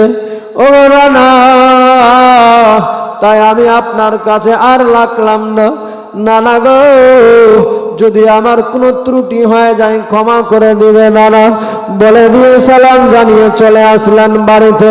গোসল দিয়ে ইমাম হাসানকে নিয়ে চলে গেলেন জান্নাতুল বাকিতে। যে জান্নাতুল বাকিতে আমার নবীর বেটি মা ফাতেমা খাতুনে জান্নাতকে দাফন করা হয়েছে, যে জান্নাতুল বাকিতে মা ফাতেমাকে শোয়ানো আছে, সেই জায়গায় মা ফাতেমার রওজার পাশে ইমাম হাসানের রওজার দাফনের ব্যবস্থা করে দিয়েছে। ইমাম হাসানকে মা ফাতেমা খাতুনে জান্নাতের পাশে জান্নাতুল বাকিতে দাফন করে ইমাম হাসান চলে আসলেন বাড়িতে। ইমাম হাসান আর কথা বলে না, ভালো লাগে না, একা, কোমর ভেঙে গেল, কেউ নাই পাশে আমার হোসেন আকার। সেই সময় মাত্র কয়েকটা দিন গত হয়েছে। খবর ওইদিকে দামেস্কে যেই আমিরে মুআবিয়া নবীর সাহাবী ছিল, সেই নবীর সাহাবীও বড় অসুস্থ। যে বিষয়ে শুনেছেন একটু শর্ট করছি আমি, কারণ আমি কথা দিয়েছিলাম যে কারবালার পরের কিছু ঘটনা বলবো, কিন্তু যেভাবে আবার অনেকে বলছে যে অনেক মৌলানা সাহেব ছেড়ে দিচ্ছে। আসলে 7-8 রাতেও যদি গচ্ছিত 3 ঘন্টা 3.5 ঘন্টা করে বলা যায় তবুও ভালোভাবে হবে না। যার জন্য চাচ্ছি যে একটু আগিয়ে সামনের দিকে শোনাই। আমরা তো কারবালা পর্যন্ত শুনতে পাচ্ছি, কিন্তু কারবালার পরে যা ঘটনা ঘটছে সেসব বিষয়গুলো আমরা জানতে পাচ্ছি না, ওইসব একটু জানা ব্যাপার আছে, যার জন্য আমি আগাতে চাচ্ছি। আমিরে মুআবিয়া তিনিও দুনিয়া ছাড়বেন, সময় হয়ে গিয়েছে, যার জন্য নিজের সন্তানকে ডেকে খুব শর্টে 1 মিনিটে এটাকে আগাচ্ছি। বাবু, এই চাদরওয়ালা বাবু বসো, আমি ঠিক যখন দিবার ঠিক দিবে, আবার দিবে ইনশাআল্লাহ। আমার নবীর সাহাবী হযরতে আমিরে মুআবিয়া, তিনি চরম নবীর পাক্কা সাচ্চা আশিক সাহাবী ছিলেন, যাকে বলা হয় কাতিবে এলাহি। এই নবীর সাহাবী হযরতে আমিরে মুআবিয়া যখন অসুস্থ, সেই সময় নিজের সন্তান ইয়াজিদকে ডেকে বলে, বেটা একটা কথা বলি তোমারে, আমার শরীরটা বড় অসুস্থ, তুমি জানো আমি আর বাঁচবো না, তুমি দেখতেই পাচ্ছ আমার পরিস্থিতি, তবে তোমার একটা কথা বলে যাই, এই সমস্ত দায়িত্ব তোমারে সঁপে দিচ্ছি আমি এখন। এর মানে এটা নয় তুমি এখন খেলাফত পেয়ে গেলে মুসলিম জগতের খলিফা হবে না। আমার নবীর নওয়াসা ইমাম হাসান আমারে দায়িত্ব দিয়েছে, সেই দায়িত্বটুকু তুমি নিয়ে গিয়ে ইমাম হাসান ইমাম হোসেনের কাছে পৌঁছাবে, আর বলে দিবে যে আমি আর নাই বেঁচে। তারপরে যদি তোমার কোনো দায়িত্ব দেয় সেই দায়িত্বটুকু গ্রহণ করবে, নিজে হাতে কিছু নিবে না। ঠিক আছে আব্বা, ততক্ষণ পর্যন্ত ঠিক ছিল, তাই করলেন। তিনি এ দুনিয়া ছেড়ে বিদায় হয়ে চলে গেলেন। সকলে পড়ুন ইন্না লিল্লাহি ওয়া ইন্না ইলাইহি রাজিউন। আমিরে মুআবিয়া নবীর সাহাবী, চরম নবীর পাক্কা আশিক, তিনি বিদায় হয়ে গেলেন। এবার ইয়াজিদ পাশে। যারা বিদ্রোহী ছিল, বেঈমান গাদ্দার, তারা তখন সুযোগ পেয়ে গেল। ইয়াজিদকে সেই সময় বলে, ওগো জাহাপানা, আপনারা তো এখন দায়িত্ব হাতে দিয়েছে, আপনি চাইলেই সব কিছু করতে পারবেন, আপনার হাতে সব। কেমনি হবে সম্ভব? বলে সবই সম্ভব আছে, মানুষ চাইলে করা যায়। কি করে হবে? নবীর নওয়াসারা আছে, তারা এখন দায়িত্বে আসবে। বলে আপনি যদি খুব সহজে আপনি সারা পৃথিবী জগতের, সারা পৃথিবীর যদি আপনি খলিফা হতে চান, দায়িত্ব নিতে চান, তাহলে কিছু অসৎ কাজে যেতে হবে। কি? আপনি এলান করে দেন নামাজ পড়তে হবে না, নাউজুবিল্লাহ। আপনি বলে দেন মদ পান করতে পারো, যা ইচ্ছা রং তামাশা যা যা মনে যায় করতে পারো, কেউ বাধা দিবে না। আর যে বেশি বাহাদুরি করবে, আপনার নিযুক্ত করা, আপনার নির্বাচিত করা যারা থাকবে গভর্নরে, তারা ধরে তাদেরকে মেরে দেবে। অতি সহজে আপনি সারা পৃথিবী জুড়ে আপনার গ্রাস করতে পারবেন, আপনি পৌঁছে যাবেন, আপনাকে কেউ থামতে পারবে না। এই অর্থের লোভে সবকিছু ভুলে গিয়ে এলান করে দিল সারা পৃথিবী জুড়ে এই এজিদ অসৎ কাজ মানুষের কাছে পৌঁছায়। নিজের বোনকে বিয়ে করো, যা ইচ্ছা তাই করো, কেউ তোমাদের বাধা দিবে না, কেউ তোমাদেরকে কিছু বলবে না, আর যে কথা বলবে তারে জবাই করে দাও, কেউ কিছু করতে পারবে না। এই সব ধরনের ষড়যন্ত্র জ্বালা যন্ত্রণা শুরু করে দিল। লাস্টের দিকে চিঠি লিখছেন মদিনাতে ইমাম হোসেনের কাছে। সেই সময় মদিনার গভর্নর ওয়ালিদ বিন খালিদ তিনি ছিলেন মদিনাতে গভর্নর হিসাবে। সেই সময় চিঠি লিখছে তার কাছে, গভর্নরের কাছে, যে তুমি বলবে হোসেনকে যে এখন বর্তমান আমি মুসলিম জগতের খলিফা আছি, আমাকে মেনে নিতে বলো। চিঠিটা তুমি গিয়ে দিয়ে দিবে। চিঠিটা পড়ার পরে যদি আমাকে মেনে নেয়, আমাকে যদি সম্বর্ধনা জানায় ভালো কথা, আর যদি না জানাই তাহলে তুমি তাকে গ্রেফতার করবে, বন্দি করবে, আমার লোক যাবে, আমি যাব, তাকে কি সাজা করতে হবে আমি দেখে নিব। এবার মুসলমান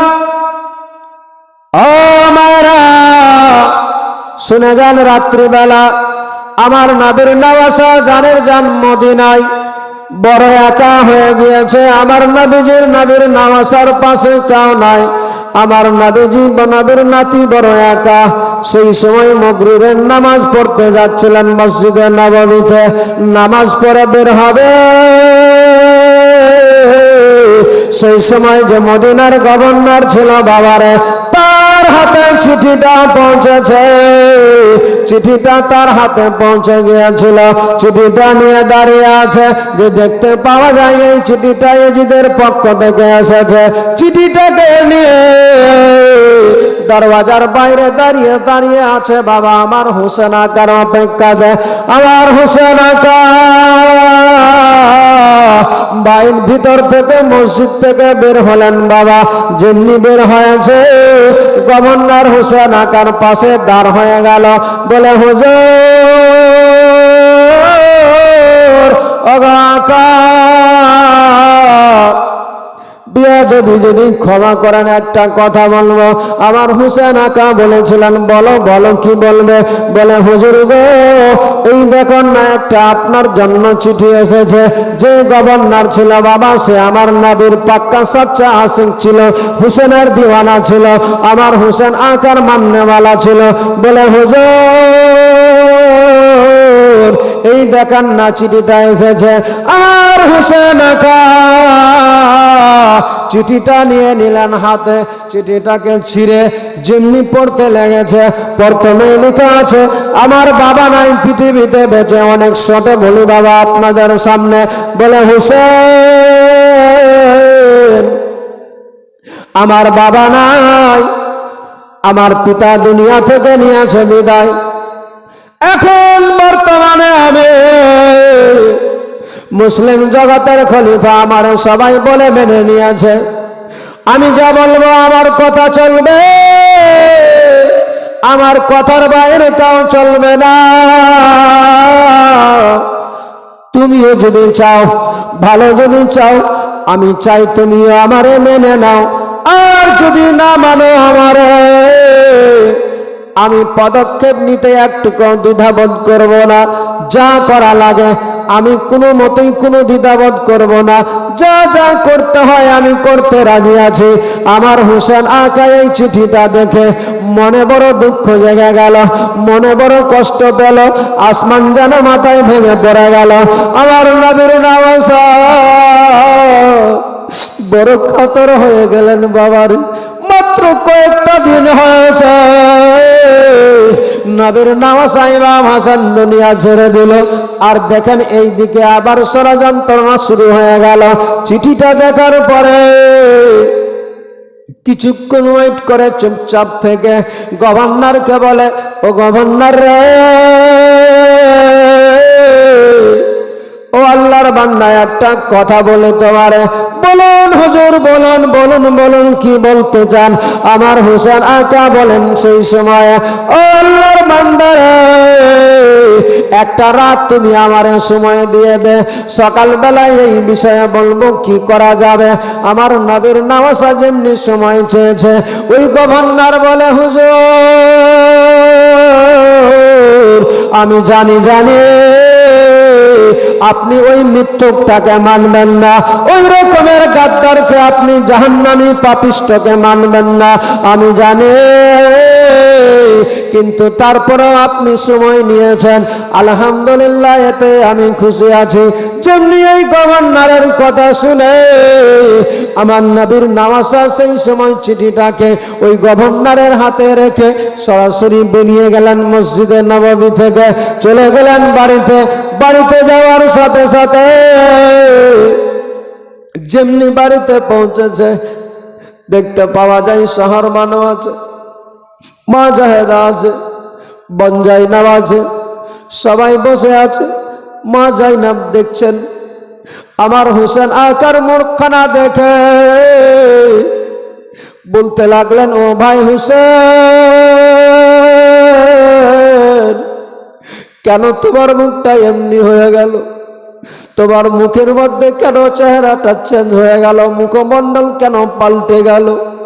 আমার হোসেন আকা বলেছিলেন, ও বোনেরা, আজকে যেন আবার আমার মাথায় আসমান ভেঙে পড়ে গেল। কেন ভাই হোসেন, কেন কেন কি হয়ে গেল যে তুমি এমন কথা বলতে লাগলে? আমার হোসেন আকা বলেছিলেন, বোনেরা, ও শহর বানো আবার বিবিরা, দেখো দেখো রে, আজকে হঠাৎ করে আবার কাছে চিঠি এসেছে।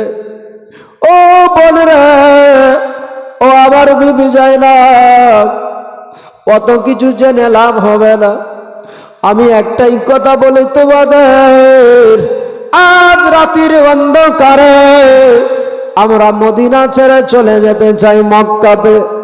আমার হোসেন আকা যেমনি এই কথা বলেছে, বলার সাথে সাথে মা জাইনাব বলেছিলেন, কেন কেন চলে যাব ভাই রে?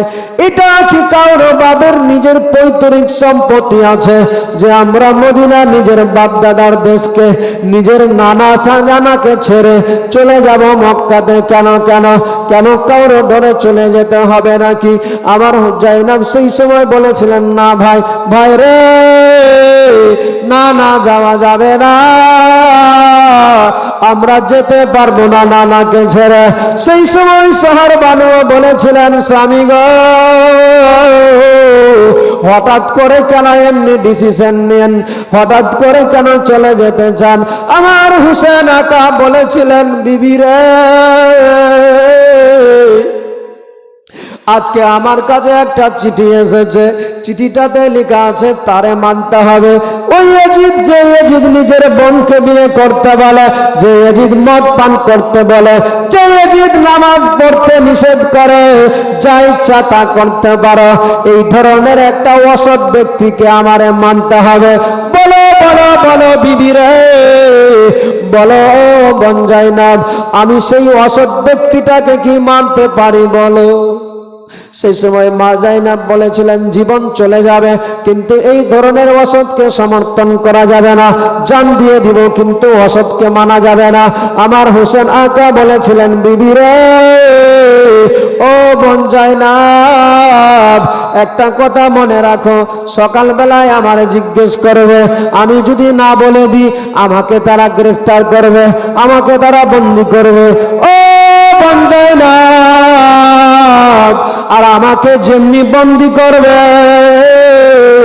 আমার নবীর পাক্কা সাচ্চা আশিক মদিনাতে অনেকে আছে, অনেকে তরবারি বের করবে, অনেকে সেই সময় তরবারি বললাম ফারসা নিয়ে বের হবে, আমার জন্য মারামারি কাটাকাটি হানাহানি হবে। বলে রে, আমি তো তোমাদের আগেই বলেছি যে মদিনার মতো জায়গাতে কাটাকাটি মারামারি হবে, এটা আমি সহ্য করতে পারবো না, না না না না, পারা যাবে না। তাই তাই আমি বলতে চাই এই মদিনা ছেড়ে চলে যাব আমরা মক্কাতে। ইমাম হোসেনের এই কথা শুনে মা জাইনাব, শাহরবানু, জাহেদা, কাসিম, আব্বাস যতজন ছিল বাবা সবাই সেই সময় বলেছিলেন, হুজুর আপনি যেটা ভালো মনে করেন। আমার হোসেন আকা বলেছিলেন, আমার শেষ সিদ্ধান্ত আমাদের চলে যেতে হবে, যেই করে হোক না কেন, যেমনি বলেছে। সেই সময় হোসেন আকা বললেন, তোমাদের একটা কথা বলি আমি, তোমরা সবাই রেডি হবে, তোমরা সবাই মিলে যাবে, তবে একটা কথা মাথায় রাখো, সামানপাতি রেডি করো, তোমরা সবাই তোমরা রেডি হয়ে যাও। কিন্তু আমার যে কলেজের টুকরা মেয়েটা আছে যার নাম সগরা, যে সগরা আজ বিছানায় শুয়ে আছে, তোমরা জানো নে, তোমাদের ভালোভাবে জানা তার শরীরটা অসুস্থ হয়ে গিয়েছে, এমনিতেই কমজোর হয়ে আছে। আজ আমরা এত দূরের রাস্তা অতিক্রম করে যাব মদিনা থেকে মক্কাতে, যেতে যেতে যেতে যেতে আমার মেয়ে সগরার যদি শরীরটা আবার অসুস্থ হয়ে যায়, আবার যদি কোনো সমস্যা দাঁড়িয়ে যায় বোনরে, তাহলে তার জন্য তারা সবাই বিপদে পড়ে যাবে। তাই আমি ডিসিশন নিয়েছি, আমি সিদ্ধান্ত নিয়েছি, আমরা সবাই যাব, আমার বেটি সগরাকে নিয়ে যাওয়া যাবে না। তাই তোমরা সব সামানপাতি বাঁধবে, যেন বুঝতে না পারে, কোনো কথা বলবে না, চুপি চুপি তোমরা বের হবে এখান থেকে। যেমনি এই কথা বলেছে সবাই বললেন, হুজুর তাই হবে, কোনো মতেই কোনো অসুবিধা হবে না। আবার নবীর নাম আসার কথা শুনে সেই সময় আমার হোসেন আকা বলেছিলেন, দেরি করা যাবে না, এই রাতটাই আমাদের কাছে সময় আছে, রাতের অন্ধকারে আমাদের বেরিয়ে চলে যেতে হবে। তাই তোমরা দেরি করো না, তাড়াতাড়ি রেডি হয়ে যাও একটু, আমি যাই আমার রাসূলুল্লাহর দরবারে, জানি না আমার নসিবে জুটবে কিনা, আর জীবনে আসতে পাবো কিনা আমার নবীর রওজা পাকে, শেষ সালাম জানিয়ে চলে আসি আমার নবীর রওজাতে, আমার রাসূলুল্লাহর কাছে একটু সালাম জানিয়ে আসি, মা ফাতেমাকে জানিয়ে আসি, আমার দাদার কাছ থেকে বিদায় নিয়ে চলে আসি, বলে দিয়ে বেরিয়ে গেলেন। বাবারে সবাই বাবা বাড়িতে রেডি হচ্ছে, আমার হোসেন আকা চলে গেলেন সোনার মদিনা রাসূলুল্লাহর রওজা শরীফে, গিয়ে বলে, নানা ওগো নানা, আপনার সেই হোসেন গোলাম এসেছে, আপনার সেই হোসেন জানের জান কলেজার টুকরা সন্তান গো নানা, নানা গো, যে হুসেনের জন্য তুমি কত না কি করেছো গো নানা, যে হুসেনের জন্য সিজদা লম্বা করে দিয়েছিলে গো নানা, যে হুসেনের জন্য ৭২ বার তুমি তাসবিহ পাঠ করেছিলে নানা, নানা গো, যে হুসেনের জন্য নিজের সন্তানকে ছেড়ে দিলে, নিজের নানাসাকে নিজের বুকে টেনে নিলে, নানা গো, আজকে সেই তোমার হোসেন আজকে তোমার পাশে দাঁড়িয়েছে নানা, ও নানা, আমার কাছে চিঠি এসেছে যেই বিষয়ে সব তোমার জানা, নানা গো, তাই আমি সিদ্ধান্ত নিয়েছি আজকে এই রাতের আধারে, রাতের অন্ধকারে এই সোনার মদিনায় তোমার মদিনাকে ছেড়ে চলে যেতে চাই আজকে আমি মক্কাতে, নানা গো, এই অসৎ বেঈমান গাদ্দারকে আমি মানব না, আর যদি না মানি সকালবেলায় তারা আমার সঙ্গে ঝামেলা করবে, আর আমার সঙ্গে ঝামেলা হলে তোমার পাক্কা সাচ্চা যে আশিক আছে তারা তোর বাড়ি বের করবে, নানা গো, আমার জন্য এখানে মদিনার মতো জায়গায় রক্তপাত হবে, কাটাকাটি মারামারি হানাহানি হবে, নানা আমি এটা চাই না, যার ফলে আমি সিদ্ধান্ত নিলাম আজই রাত্রি বেলায় এক করে আমি চলে যাব মক্কাতে, নানা গো, একটু আমারে বুকে লাগিয়ে দাও না গো নানা, নানা গো একবার আমারে আদর যত্ন করে নেন না নানা। অজুর গানে কেঁদে যাচ্ছে আমার নবীর নওয়াসা, কাঁদতে কাঁদতে কাঁদতে কাঁদতে চোখটা একটু বন্ধ হয়েছে, মনে হয় তন্দ্রা চলে আসলো। হঠাৎ করে আমার রাসূলুল্লাহ সেই সময় জানা বলে, ভাই হোসেন আমি তোমার প্রতিটা কথা শুনে, ও ভাই হোসেন তুমি চিন্তিত হও না, আমি তোমার নানা তোমার সঙ্গে থাকবো, তোমার আগে আমি কারবালার ময়দানে হাজির হয়ে যাব। এবার আবার কোন কেতাবে পাওয়া যায় যখন আমার হুসেন আকা অঝর নয়নে কাঁদে, চোখটা বন্ধ করেছে, আমার রাসূলুল্লাহর রওজা কানা যেন হিলে যেতে লাগলো। আমার মায়ার নবী দয়ার নবী জিন্দা নবী হায়াতুন নবী রওজা থেকে উঠে আমার হুসেন আকাকে বুকে লাগাচ্ছে। আমার হুসেন আকা তন্দ্রা অবস্থায় দেখে আমার নবীজি সেই সময় বলেছিলেন, হুসেন তুমি চিন্তিত হয় না ভাই রে, আমি জানি তুমি আজকে আমার কাছ থেকে চলে যাবে। ভাই হোসেন ও নানু ভাই, তোমার আজকে এই মদিনাতে জীবনের শেষ মদিনায় আসা বাইরে, তোমার আর আশা হবে না মদিনাতে, মক্কায় যাবে, মক্কা থেকে তুমি আবার পৌঁছাবে কারবালাতে। ভাই হোসেন তোমার নানা তোমার কথা দিচ্ছে, তোমার আগে আমি কারবালার ময়দানে তোমার নানা হাজির হয়ে যাব। যেমনি বলেছে সঙ্গে সঙ্গে আমার হোসেন আকা চোখ খুলে দিল, নানা নানা নানা। আমার নবীর নওয়াসার কলেজা যেন দুঃখে ফেটে যাচ্ছে। নানাকে সালাম জানিয়ে চলে গেলেন জান্নাতুল বাকিতে। অনেক শর্টে বলছি বাবা। ইমাম হোসেন সেই সময় গিয়ে মা ফাতেমা খাতুনের জান্নাতের দরবারে বলছেন, মা মাগো ও মা, তোমার হোসেন আজকে তোমার সামনে দাঁড়িয়েছে মা, মাগো আর আমার এই মদিনায় থাকা হলো না, আমার নবীর কিছু দুষ্ট উম্মতিরা আমারে থাকতে দিল না গো মা, আমার মন চাই না তোমাদের ছেড়ে যেতে, কেমনি করে আজ তোমাদেরকে রেখে আমি চলে যাব মক্কাতে, মা আমার যে ভালো লাগে না, তবে মা আমি যদি না যাই তারা যে আমার ছাড়বে না, আমার জন্য এই মদিনার মতো জায়গাতে কত মারামারি হানাহানি হবে, যার ফলে তোমার সন্তান ডিসিশন নিয়েছে মারে আমি আজ চলে যেতে চাই এই মদিনা ছেড়ে, কিন্তু মা আমি কেমনি একা গিয়ে থাকবো তোমার মক্কাতে, ওই মক্কাতে আমারে যেতে হবে যে মক্কা ছেড়ে আমার রাসূলুল্লাহ চলে এসেছিল মদিনাতে।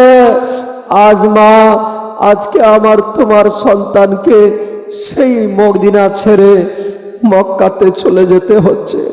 মা মাগো মা, একটু আমার শেষবারের মতো জীবনের শেষ আদর যত্ন একটু করে দাও না মা, মা একটু বুকে টেনে নাও না মা, মা আজকে সেই সন্তানকে যারে রেখে তুমি শুয়ে আছো আজকে সেই সন্তানকে একটু নিবে না মা।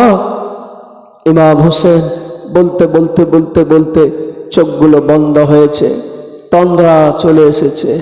সেই সময় যেন আমার মা ফাতেমা খাতুনের জান্নাতের রওজা থেকে আওয়াজ ভেসে আসছে হোসেনের কানে, বেটা হোসেন ও বেটা হোসেন রে, আমি তোমার সব কথা শুনতে পাচ্ছি, আমি সবই শুনতে পাচ্ছি, যদি আল্লাহর বিধান থাকতো, খোদার হুকুম থাকতো বেটা রে, তাহলে নিজের রওজা থেকে বেরিয়ে তোমারে আমি বুকে লাগিয়ে নিতাম, কিন্তু বেটা তুমি জানো আল্লাহর নিয়ম, আল্লাহ তাআলা এমন শরীয়তের বিধান বানিয়েছে যারা একবার দুনিয়া ছেড়ে দেয় তার কেউ পাবে না।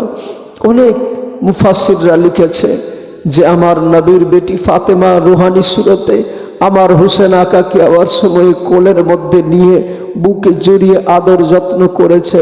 আমার হোসেন আকার চোখ খুলে গিয়েছে, আমার হোসেন আকা কাতর মাকে দেখে নানাকে দেখে নিজের সালাম জানিয়ে মা মাগো চলে যাচ্ছি মা বলে দিয়ে দাদার রওজায় গেলেন। দাদা দাদা তুমি সব জানো, আজ আমার উপরে কি, আমি কি পরিস্থিতিতে দাঁড়িয়ে আছি, তোমার সব কিছু জানা আছে। আর আমি বেশি দেরি করব না দাদা, রাত্রি অনেক হয়ে গেল, আমার এক্ষুনি চলে যেতে হবে, তাই আমি চাচ্ছি দাদা গো এক্ষুনি চলে যাচ্ছি দাদা, আলবেদা, আবার যদি নসিবে কখনো থাকে তাহলে আসবো তোমাদের পাশে বলে দিয়ে আমার হোসেন আকা বেরিয়ে যাচ্ছে আর সালাম জানাচ্ছে, বলছেন সালাম লাহা নানা যা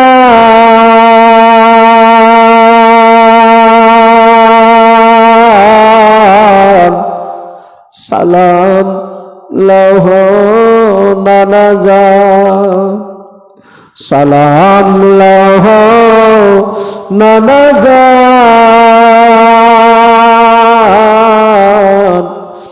সালাম লহ নানা যা। আমার নবীর রওজা থেকে সালাম জানিয়ে বিদায় হয়ে আলবেদা বলে হোসেন আকা বাড়িতে এসে ঢুকেছে, দেখছে সবাই রেডি হয়ে আছে। আমার হোসেন বলছেন চলো আর দেরি করা যাবে না, তাড়াতাড়ি করো, রাত্রি অনেক হয়ে গিয়েছে।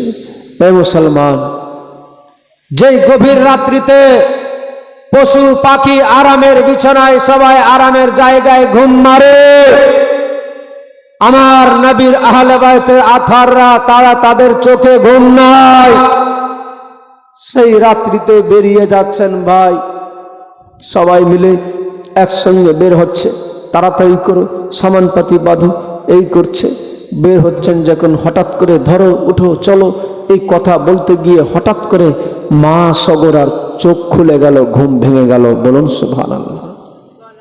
এতক্ষণ ধরে জানতে পারেনি, কিন্তু এই যে এরা বারে বারে কথা বলছে চলো ধরো উঠো, দেরি করা যাবে না, দেরি হয়ে যাচ্ছে, হট করে মা সগরা এমনিতেই অসুস্থ ছিল কিন্তু তারপরেও ঘুম ভেঙে গেল, চোখ খুলে গেল।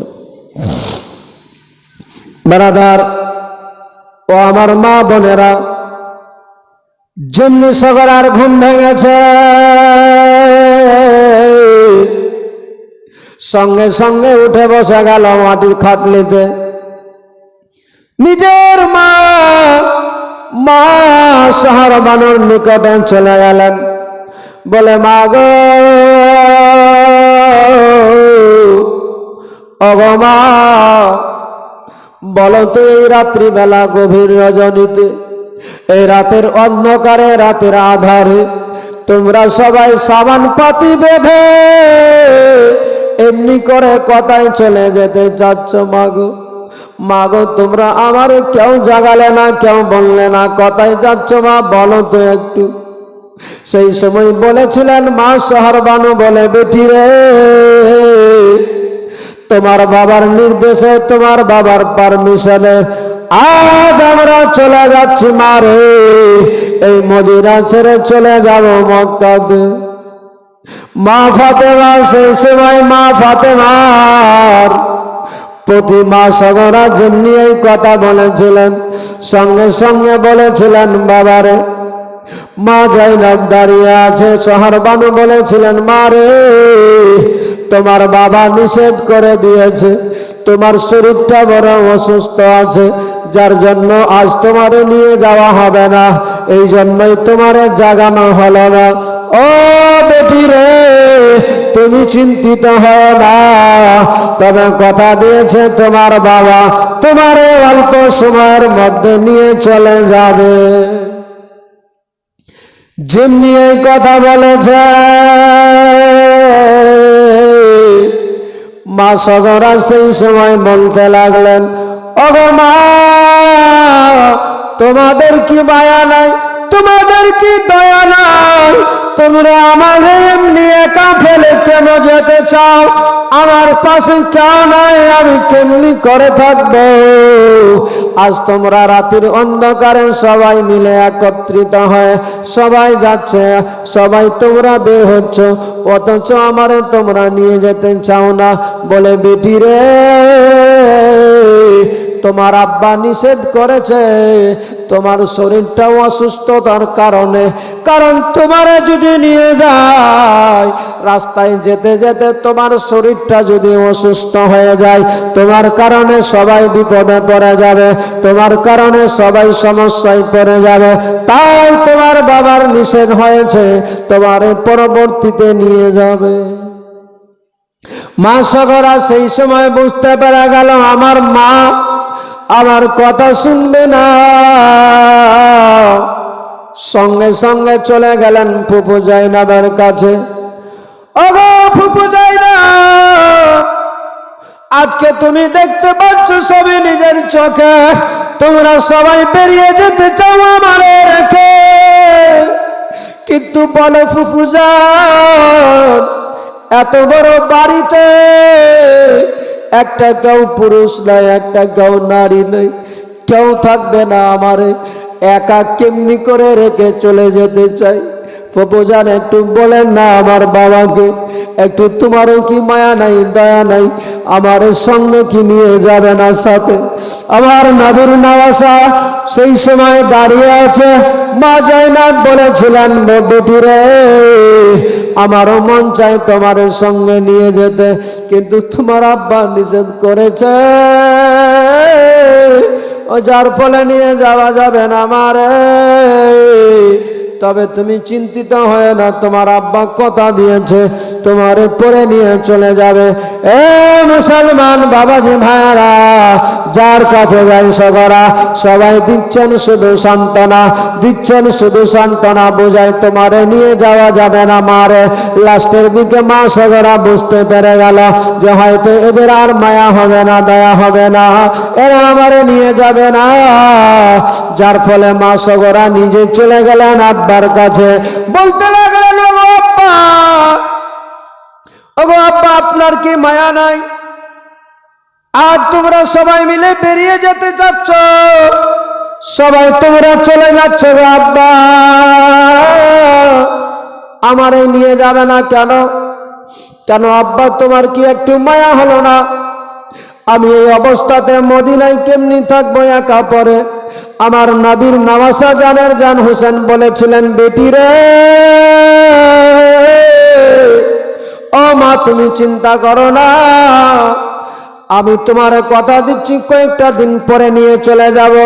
নবীর বেটি মা ফাতেমা খাতুনে জান্নাত রয়ে আছে, আমার মা আছে, আমার নানা আছে, তাদের রোজায় যাবে, তাদের কাছে গিয়ে তাদের নিকটে বসবে, আবার যখন মন চাইবে বাড়িতে চলে আসবে। মারে বলেছিলেন আব্বা,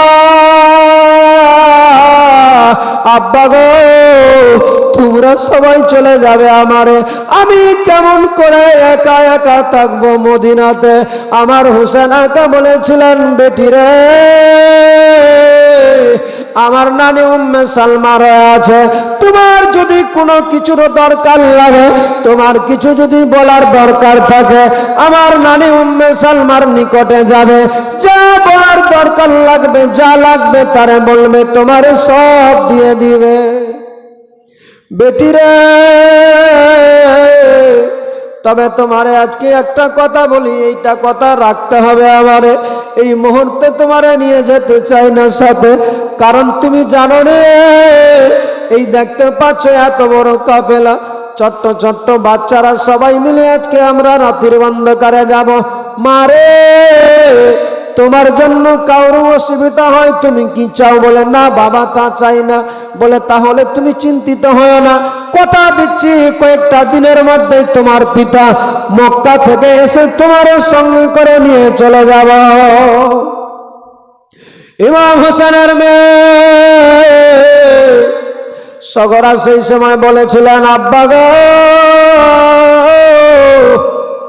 আমি বুঝতে পেরে গেলাম তোমরা আমারে নিয়ে যাবে না, আমি জানতে পেরেছি, বুঝতে পেরে গিয়েছি, যতই কাকতি মিনতি যাই করি না কেন তোমরা মানবে না।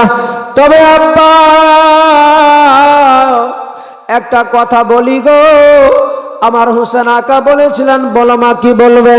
ও আব্বা তোমরা চলে যাবে, আমার বাধা নাই, আমি আর বাধা দেব না। আমার মা যাবে, বাধা নাই। আমার ফুফি যাবে, বাধা নাই। আমার দাদা যাবে, বাধা নাই। তবে আব্বা একটা কথা বলবে, শুধু রাখতে হবে আজকের দিনে। আমার হোসেন আকা বলেছিলেন, বলো মা কি বলবে? সেই সময় বলেছিলেন, আব্বা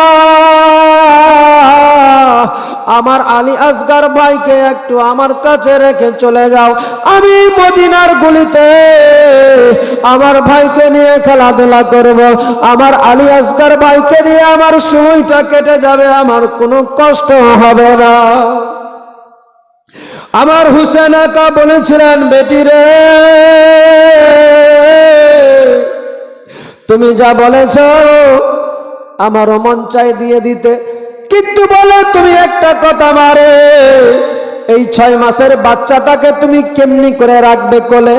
যেই মা, যেই সন্তান নিজের মায়ের কোল ছাড়া থাকবে না, দুগ্ধ পান করতে চাইবে, দুধের জন্য কান্না করবে, তখন তুমি কি করবে বলো মা? বলে, আব্বা মদিনার যে কোনো জায়গাতে উলি গলিতে গিয়ে আমার আলী আসগার ভাইয়ের জন্য দুগ্ধ নিয়ে আসবো। আমার হোসেন আকা বলেছিলেন, বেটি রে, এই সামান্য মানুষের দুধ কিছু নিয়ে এসে কোনো ভেড়া, কোনো ছাগলের দুধ দিয়ে কোনো মা পান করাবে, কিন্তু নিজের মায়ের কোল না পেলে কি শান্তি পাবে? মারে, তুমি আরো নিজের ভাইকে নিয়ে নিজের নিকটে রেখে আরো বিপদে পড়ে যাবে। আমার তোমার কথা দিচ্ছি, আমি, তুমি চিন্তিত হয় না রে মা, আমি কথা দিচ্ছি, এটুকু রাখো, আমি খুব তাড়াতাড়ি তোমাকে নিয়ে চলে যাব। আমার মা সেই সময় হোসেন রাদিয়াল্লাহু তাআলা আনহু বোঝানোর কারণে বারে বারে বোঝাচ্ছে, বারে বারে বোঝায়। সেই সময় লাস্টের দিকে বলেছিলেন, আব্বা গো, আমি বুঝতে পেরে গিয়েছি আমার কাছে আমার আলী আসগার ভাইকে রেখেও যাবে না। আমি বুঝতে পারলাম আমার কাছে তোমরা রাখবে না, আমার কথাও রাখবে না। তবে আব্বা একটা শেষ কথা বলবো, রাখবে কি না? আমার হোসেন আকা বলেছিলেন, বলো মা, বলো, বলো কি বলবে বলো। আমার সবরা সেই সময় বলেছিলেন, আব্বা তোমরা তো চলে যাবে, চলে যাবে, আমার আলী আসগার ভাইকে একটু আমার কোলে তুলে দাও। আমার আলী আসগারকে একটু প্রাণ ভরে দেখে নিব, নয়ন ভরে দেখে নিব, কলেজাটা ঠান্ডা হয়ে যাবে, তোমরা চলে যাবে, আমরা কেউ তোমারে, আমি তোমাদেরকে কাউকে বাধা দিব না। মা ইমাম হোসেন সেই সময় যেমনি এই কথা বলেছে ইমাম হোসেনের কাছে, ইমাম হোসেন বলছেন, জয়নাব, ও বোন, শহর বানু, বিবিরে, দেরি করো না, আমার এই মেয়েটা কোনো মতে আর বুঝ মানতে রাজি না। যখন এত রকম বারে বারে চায়, অতএব একবার দিয়ে দাও, শেষবারের মতো তার কোলে তুলে যা চাইবে তাকে একটু দেখতে দাও। মন ভরে মা সগরার হাতে তুলে দিতে যাচ্ছেন। মা জয়নাব সেই সময় দাঁড়িয়ে দেখছে, শহর বানু দিচ্ছিলেন তুলে, আর মা সগরা নিচ্ছে। নিতে নিতে ওই মুহূর্তে কি বলেছিলেন বলবো আপনাদের কাছে, বা শেষ মুহূর্তে আপনাদের কাছে একটু আর ভালোবাসা দেখব। যার কাছে যে আছে শেষ মুহূর্তে একটু চাদরটা যাবে আপনাদের কাছে, যেটুকু হয় আপনাদের কাছে 10, 20, 100, 50 মাবন যেটাই পারবেন দিয়ে পাঠানোর চেষ্টা করুন। বাস জাস্ট একটা মিনিট শুধু ভালোবাসা দেখতে চাই। এই নবীর আহলে বাইত আতহারদের প্রেম, ভালোবাসা, মুহাব্বত নিয়ে আমরা যদি কবরে যেতে পারি, আল্লাহর মায়া হলে, দয়া হলে রাজি হয়ে যাবে। একটু বাবু চাদর ধরো তো, চট করে একটু তাড়াতাড়ি করে একবার দুরূদ শরীফ পড়েন, 2টা ছন্দ বলবো তার মধ্যে, তারপরে আবার সামনের দিকে শোনাবো ইনশাআল্লাহ তাআলা। তবে আমি চাই শেষ মুহূর্তে আর সামনের দিকে বেশি কিছু আগাবো না, কষ্ট দেবো না আপনাদেরকে। আবার আগামীতে আরো 2টি রাত আছে ইনশাআল্লাহ তাআলা। তবে শেষ মুহূর্তে যা হয় আপনাদের কাছে 10, 20, 100, 50 যতটুকু পারবেন দেওয়ার চেষ্টা করেন। একবার দুরূদ শরীফ পড়েন, আল্লাহুম্মা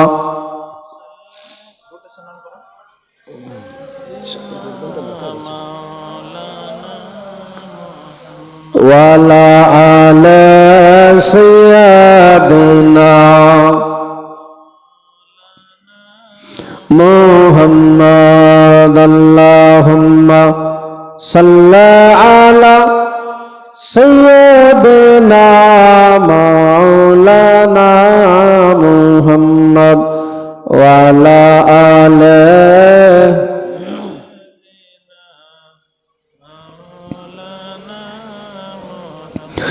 মাঝি পান তুলে দে, মাঝি পান তুলে দে, মাঝি হেলা করিস না,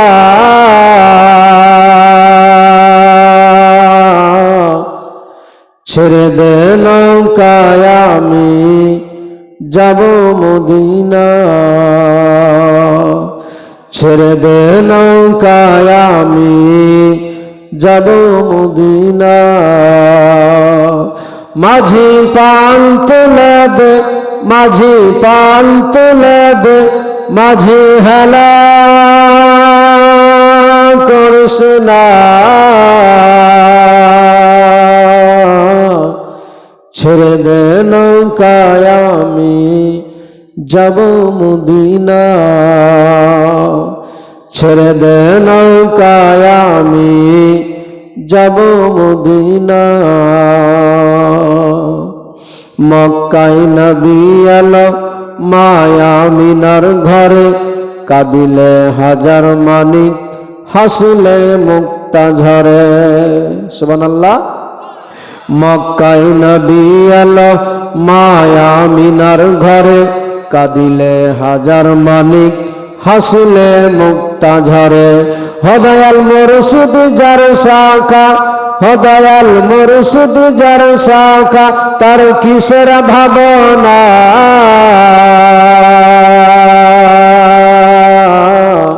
হৃদয় মাঝে কাবা নয়নে মদিনা, হৃদয় মাঝে কাবা নয়নে মদিনা। মাঝি পান তুলে দে, মাঝি পান তুলে দে, মাঝি হেলা করিস না, ছেড়ে দে নৌকায় আমি যাব মদিনা, ছেড়ে দে নৌকায় আমি যাব মদিনা। যে নূরের রোশনীতে দুনিয়া গেছে ভরে, সে নূরের বাতি জ্বলে মদিনার ঘরে ঘরে। যে নূরের রোশনীতে দুনিয়া গেছে ভরে, সে নূরের বাতি জ্বলে মদিনার ঘরে ঘরে। হদয়াল মুর্শিদ যার শাখা, হদয়াল মুর্শিদ যার শাখা, তার কিসের ভাবনা,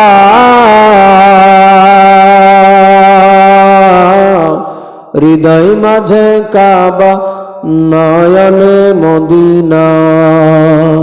মাঝি পান তুলে দে, মাঝি পান তুলে দে, মাঝি হেলা করিস না, ছেড়ে দে নৌকায় আমি যাব মদিনা, ছেড়ে দে নৌকায় আমি যাব মদিনা। বাবাজি ভাই, মা সগুরা চেয়েছিলেন যে একটু দেন, আমার ভাইকে একবার বুক ভরে মন ভরে নিয়ে নি একবার, শেষবারের মতো। আমি জানি তোমরা নিয়ে চলে যাবে। মা শহর বানু দিচ্ছেন নিজের সন্তানকে। মা সগরা হাত দুটি বাড়িয়েছে, বাড়ানোর সাথে সাথে যেমনি একটু হালিয়েছে, আলী আসগার ভাইয়ের উপরে নজর পড়েছে, হাতটা টেনে নিলেন। না মা, না, আর নিব না। এ মা, নিব না, আমার দ্বারা নেওয়া হবে না। মা, তোমরা জানো আমার শরীরটা অসুস্থ, আমার শরীরে জ্বর আছে।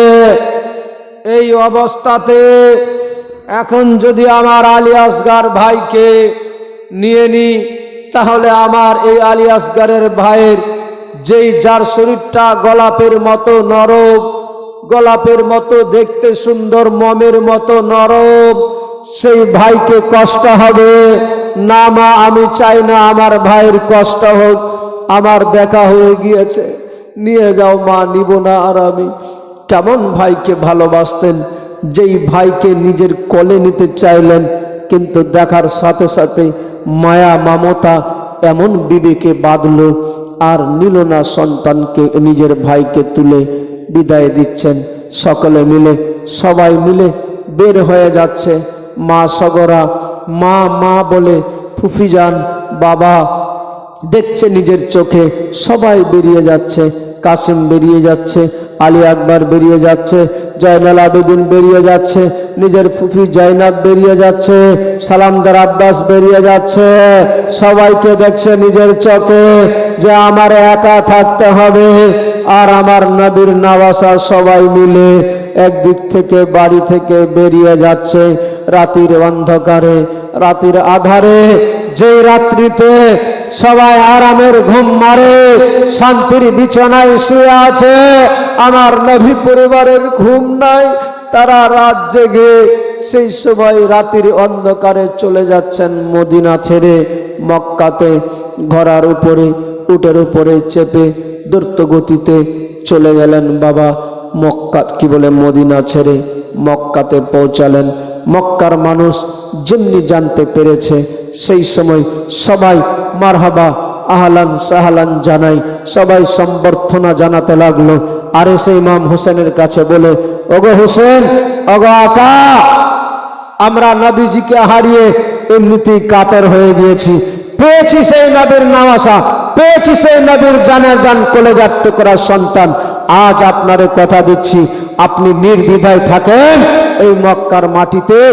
কেউ যদি মক্কার ভূমিতে আপনার উপরে একটা চোখ নজর পর্যন্ত চোখ রাঙিয়ে কথা বলে, চোখ তুলে যদি কথা বলে, তাহলে চার চোখটা তার তুলে নিব। কেউ আঙুল দেখিয়ে কথা বলে, তার আঙুল ছেটে নিব। কেউ যদি বড় কথা বলে, তার জিহ্বাটা কেটে নিব। আপনি নির্দ্বিধায় থাকুন, মক্কার মাটিতে আপনার আর কোনো অসুবিধা হবে না। আমার নবীর নওয়াসা, জানের জান কলেজার টুকরা সন্তান ইমাম হোসেন সপরিবারকে নিয়ে মক্কার মতো জায়গাতে থাকতে লাগলেন বাবা। কিন্তু আমার নবীর নওয়াসায় মক্কাতেও যে থাকা হবে না, মক্কাতেও অল্প সময়ের মধ্যে আমার নবীর নওয়াসাকে ছেড়ে, মক্কা ছেড়ে আবার চলে যেতে হবে। এইদিকে মক্কাতে আমার নবীর নওয়াসা পৌঁছেছে, আর ওই এজিদের অত্যাচার, অন্যায়, অপরাধ সব জায়গাতে ছড়িয়ে গিয়েছে। কুফার মানুষের উপরে অত্যাচার শুরু হয়েছে। কুফার মানুষ জানতে পেরেছে নবীর নওয়াসা হুসেন নাই আর মদিনায়, এই বেঈমান গাদ্দারের জ্বালায় মদিনা ছেড়ে চলে এসেছে মক্কাতে। তাই কুফার লোকরা সবাই একসঙ্গে একত্রিত হয়ে বসে তারা সিদ্ধান্ত নিচ্ছে, ভাই একটা বড় সুযোগ আছে, অন্তত যদি আমরা নিজের জীবনটা বাঁচাতে চাই, নিজের ঈমানটা বাঁচাতে চাও, তাহলে সুযোগ আছে। নবীর নওয়াসা হুসেনকে আমাদের নিকটে নিয়ে নিতে হবে। অন্তত আমাদের কুফায় যদি থাকে, তাহলে কেউ পারবে না আমাদের ঈমানটাকে নিয়ে নিতে। অতএব আমরা কি করে পারা যাবে ভাই?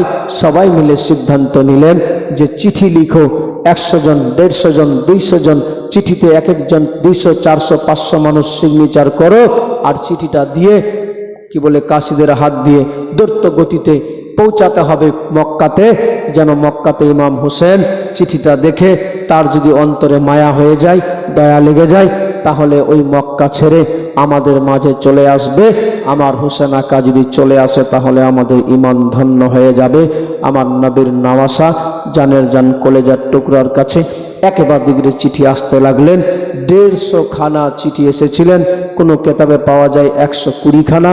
আমার নবীর নওয়াসা মক্কার সমস্ত মানুষদেরকে ডেকে কি বলছিলেন, বলবো আগামীকালকে ইনশাআল্লাহ তাআলা, আগামীকাল খুব তাড়াতাড়ি আগাবো ইনশাআল্লাহ। আপনাদের প্রত্যেকের কাছে আমার অনুরোধ, গত 3টা দিন আজ চলে গেল, আমি বলবো 16 মাইলের বাবা ভাইদেরকে সবাইকে বলবো, ভাই জীবনের গ্যারেন্টি নাই, যতক্ষণ বেঁচে আছি এই আহলে বাইতে আথারদের প্রেম ভালোবাসা অন্তরে রেখে একটু আগামীকাল সকলে মিলে ঝিলে এসে নবীর নওয়াসাদের ভালোবাসা অন্তরে রেখে বসবেন জান্নাতি বাগানে। অভাব থাকবে না, আপনার বিপদ থাকবে না, সব বিপদ দূরে সরে যাবে। দোয়া নিয়ে যাবেন নবীর প্রতি। শেষ মুহূর্তে দাঁড়িয়ে দাঁড়িয়ে একবার সালাতু সালাম পাঠ করে নি, সকলে মিলে দাঁড়িয়ে দাঁড়িয়ে ইয়া নবী ইয়া রাসূল সালাম।